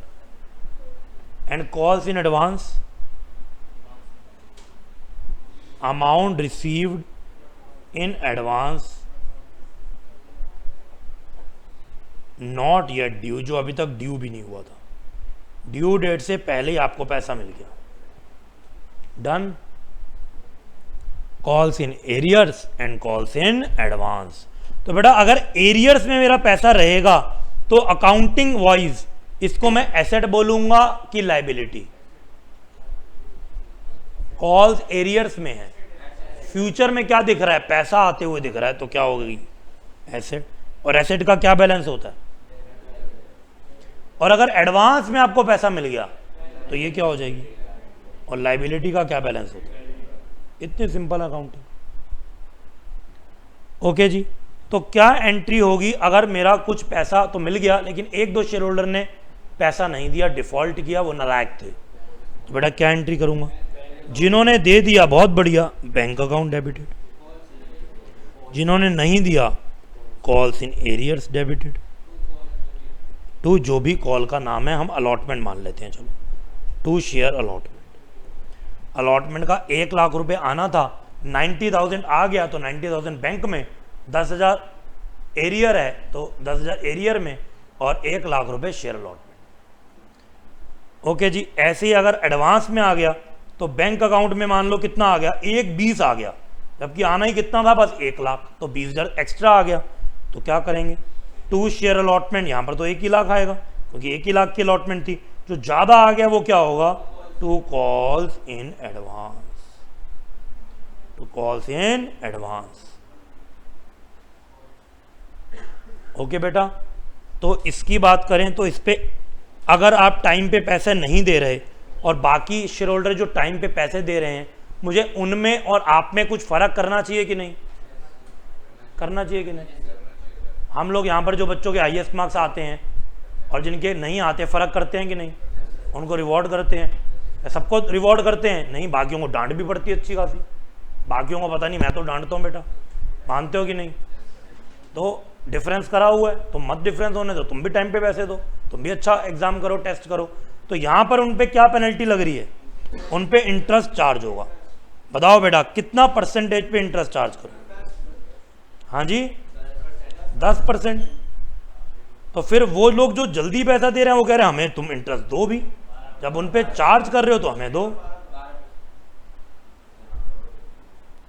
तो बेटा हम चार्ज कितना करेंगे, 10% पर एनम। और यहाँ कंपनी का दिल बड़ा दयालु है और वो तुम्हें और एनकरेज करना चाहती है कि तुम ज़्यादा पैसा दो, जल्दी पैसा दो, तो तुम्हें बदले में 10 नहीं देगी, तुम्हें कितना देगी, वो 12 देगी, 2% और एक्स्ट्रा। चार्ज करेगी 10 और तुम्हें देगी 12%। तो बेटा जब 10% का इंटरेस्ट चार्ज होगा तो क्या एंट्री होगी, शेयर होल्डर से मुझे इंटरेस्ट लेना है। तो बेटा ये जो इंटरेस्ट है, पहले बताओ कॉल्स इन एरियर वाला, ये कंपनी के लिए इनकम है कि एक्सपेंस है? तो पहले हम ये लिख लेते हैं। और इनकम हमेशा क्या होती है, और कॉल्स इन एडवांस का इंटरेस्ट क्या है, एक्सपेंस हमेशा क्या होता है? बस ये तो अकाउंटिंग है। तो interest on calls in arrear क्या एंट्री होगी, शेयर होल्डर से पैसा लेना है तो शेयर होल्डर को कर देंगे डेबिट, डेटर बना दिया, पैसा लेना है। क्यों लेना है, क्योंकि इनकम हुई है हमारी, to interest on calls in arrears. Okay जी, और ऐसे यहाँ पर ये एक्सपेंस है तो interest on calls in advance debited to share holder.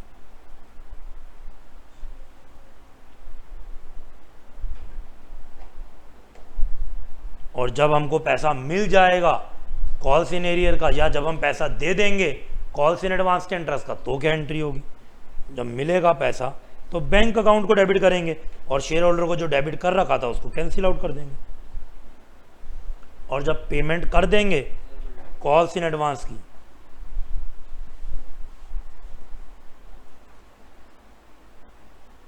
To bank paid and received. करो बेटा फटाफट से नोट डाउन।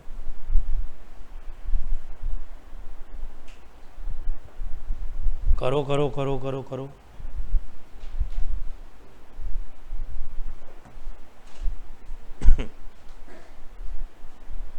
Done everyone?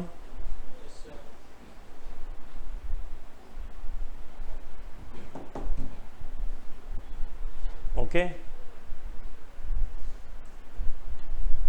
अब कंपनी की हम शेयर की बात करें तो कंपनी चाहे तो अपने शेयर को भी अलग अलग वैल्यू पे क्या कर सकती है, इशू कर सकती है। ओके जी, तो shares can be issued eight, बेटा कैसे कैसे इशू हो सकता है, 10 रुपए का शेयर 10 रुपए पे इशू करूं ऐसा जरूरी है? नहीं, तो या तो पार पे इशू हो सकता है मतलब 10 ही रुपए पे, और किस पे हो सकता है, प्रीमियम पे। मुझे लगता है कि मेरा शेयर 10 से भी महंगा बिक सकता है, मेरी कंपनी इतनी रिप्यूटेड है, मेरे फाइनेंशियल इतने स्ट्रांग है, तो मैं 10 ही क्यों मांगू। मैं हालांकि रिस्क ज़्यादा ले रहा हूँ, जितने ज़्यादा महंगा मांगूंगा उतना शेयर होल्डिंग कम मिलने की एक्सपेक्टेशन है, और वो 90% वाला क्लॉज एक्टिवेट हो सकता है। तभी भी रिस्क ले रहा हूँ बिकॉज आई नो कितनी भी बुरी हालत हो मेरी कंपनी का शेयर ओवर सब्सक्राइब्ड ही होगा। और बेटा प्रैक्टिकली ओवर सब्सक्राइब कुछ कम नहीं होता, मल्टी ओवर सब्सक्राइब्ड होता है, बहुत ज़्यादा ओवर सब्सक्राइब। ओके बेटा, तो प्रीमियम पे हम इशू करेंगे तो मान लेते हैं 10+2 पे, हमें पता है हम इतना पैसा भी जुटा लेंगे। और अगर हमें लगता है नहीं भाई हमारा 10 रुपए पे भी लोग शेयर नहीं लेंगे, तो इनको थोड़ा लालच दो, और लालच के लिए क्या इशू करूंगा, डिस्काउंट पे इशू करूंगा। 10 का शेयर 8 रुपये में, और इंडिया जैसी कंट्री जहाँ पर बेटा डिस्काउंट और सेल होता है, भीड़ अपने आप भागी भागी आती है, कुछ सस्ता मिल रहा है, चाहे बेटा MRP चेंज करके ही फिर वापस से सस्ता कराओ, लेकिन तसल्ली रहती है सस्ता तो कर रहे हैं। ठीक है बेटा, और इसी में इन्वेस्टर फंसता है, क्योंकि लालच क्या है, बुरी भला है। सुना हुआ है कि नहीं? तो कंपनीज एक्ट 13 ने कहा हमारा इन्वेस्टर बड़ा भोला भाला है, ये गलती कंपनी की है कि वो डिस्काउंट लगाती है, हमारा शेयर होल्डर फंस जाता है और उसके 8 रुपये बर्बाद हो जाते हैं। 10 रुपये पे तुम्हें कोई वैल्यू मिले, एडवांटेज मिले, वो कई गुना बेहतर है बजाय कि 8 रुपये जीरो हो जाए। यस और नो? महंगा रोए एक बार, सस्ता रोए बार बार, सुना होगा। तो इस सस्ते के चक्कर में हम फंसते थे।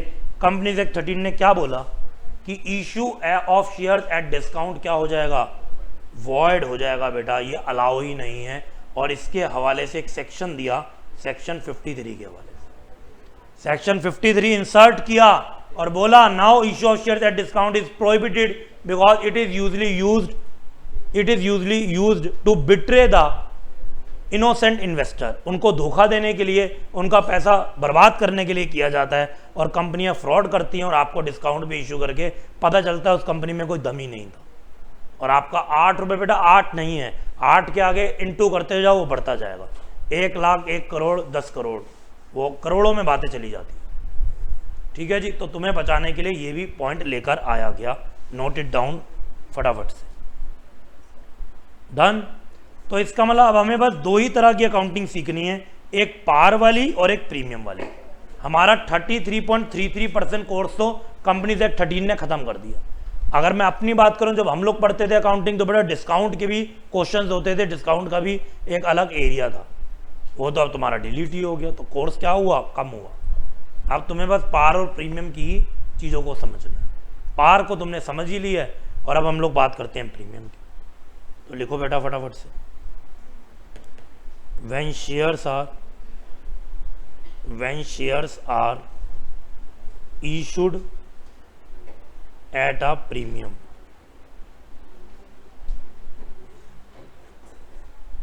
जब शेयर्स को हम इशू करेंगे किस पे, प्रीमियम पे। So write it down, when a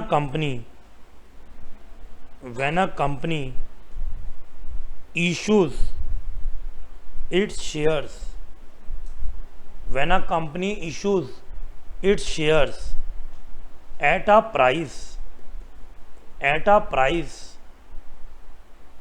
above than face value, at a price above than face value, it is said to be issued at a premium। तो क्या बोला जाता है कि इशू किस पे हुआ है, प्रीमियम पे हुआ। It is said to be issued at a premium.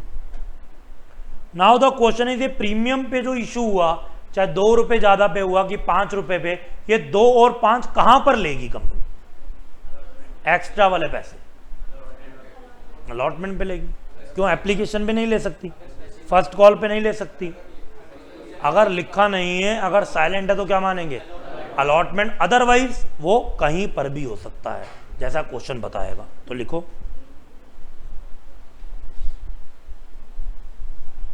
if a question is silent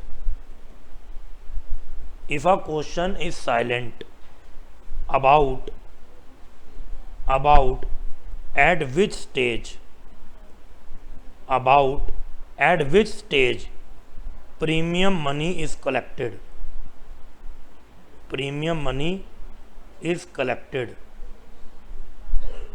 at which stage premium money is collected, we assume it at allotment stage। बेटा नोटिंग प्रॉपर करना, आपको revise करना होगा, बहुत flow में revise करते जाओगे smoothly. तुम 4-5 घंटे भी बैठोगे, तुम्हारा कंपनीज की यूनिट काफ़ी हद तक सब चीज़ें होंगी, नोट होंगी, सारे कॉन्सेप्ट होंगे, बहुत जल्दी तुम रिवाइज कर लोगे। आगे तुम्हारे को मैं 1 दिन में पूरी कंपनी रिवाइज करने की टेक्निक बताऊंगा। मतलब 30 नंबर तुम्हारा जिस दिन मन करे अकाउंट्स पढ़ने का तुम पूरा रिवाइज कर सकते हो बेटा, 30 नंबर तुम्हारे पास। ठीक है बेटा, उसके लिए नोटिंग यही वाली जो लिखवा रहा हूँ तुम्हारे पास अवेलेबल होनी चाहिए, किसी और की नोटिंग नहीं। सर पड़ोसी नोट कर रहा है इससे फोटोकॉपी करा लेंगे, नहीं, मजा आएगा बिल्कुल। अपनी नोटिंग की वैल्यू सबसे अलग होती है। ओके, आगे लिखो। The premium so collected, the premium so collected will be credited to a separate account। जो प्रीमियम मिलेगा वो शेयर कैपिटल में नहीं जाएगा, वो एक सेपरेट अकाउंट में जाएगा। और क्या होगा उसका नाम? Known as reserve and surplus, known as securities premium account. Reserve and surplus तो बेटा हेड होता है, हेड होता है जिसके अंदर सारे रिजर्व आते हैं। वैसे कहां जाएगा? Security premium account. डन। तो इसकी जर्नल क्या होगी जब हमें प्रीमियम वाला पैसा मिलेगा? बेटा पहले तो हम ड्यू करेंगे अलॉटमेंट को, जो हम मान के चल रहे हैं कि अलॉटमेंट पे चलो मिला होगा। शेयर अलॉटमेंट डेबिटेड, 2 रुपए ऐड करके, तो यहाँ face value plus security premium दोनों आएगा। To share capital only face value, और बाकी to security premium, security premium का पैसा। ओके बेटा, और इसके बाद आपको पैसा मिल जाएगा तो क्या एंट्री होगी? Bank account debited to share allotment. इसमें कितना अमाउंट आएगा? Face value plus security premium, जो आपको टोटल पैसा मिला, जो आपको टोटल पैसा मिला। डन, क्लियर है सबको? ओके बेटा, तो आज के लिए इतना ही कॉन्सेप्ट। बहुत कुछ हमने आज कर लिया जो टारगेट था, लेकिन क्लास अभी खत्म नहीं हुई है। इससे रिलेटेड बेसिक क्वेश्चन आपको घर से करके आने हैं। मैंने आपको बोला कॉन्सेप्ट में कंजूसी नहीं होगी, क्वेश्चन मिल बांट के करेंगे। अभी बहुत बेसिक क्वेश्चन है इसलिए आपको दे रहा हूँ, नहीं तो वो भी खुद ही कराऊंगा। कम टू बेटा page number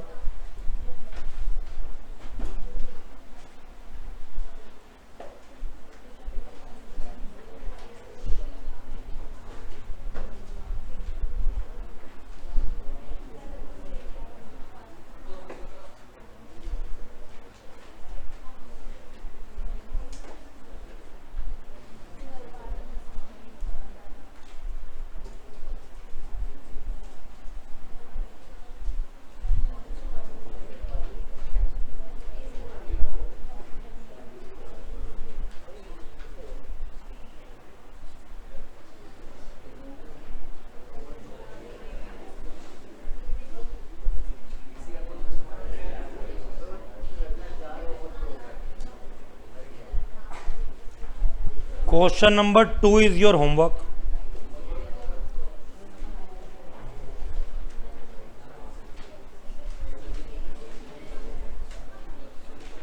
Question number 3 is your homework.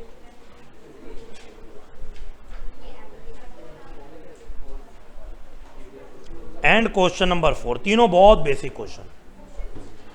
2, 3 and 4 are your homework. पढ़ना खुद से, बेसिक एंट्री करनी है जो आपको बताई थी, application allotment, first call, second call, that's it. Okay बेटा, सो नाउ मैं आपको मिलूंगा होली के बाद ही, बिकॉज कल आपकी लास्ट क्लास है, फिर आपकी होली की हॉलीडेज होंगी। ओके बेटा, तो होली बेटा कुछ टाइम की होती है, कुछ आवर्स की होती है। पूरा दिन खराब करने का कोई मतलब नहीं है, आधा दिन जरूर कर सकते हो। फेस्टिवल भी कभी कभी आते हैं, दोपहर के बाद कोई होली नहीं मना रहा होता। ओके, तो जो आपके पास 4 दिन होंगे, 4 दिन होंगे, उसमें तुम आधा दिन तो होली मना लेना।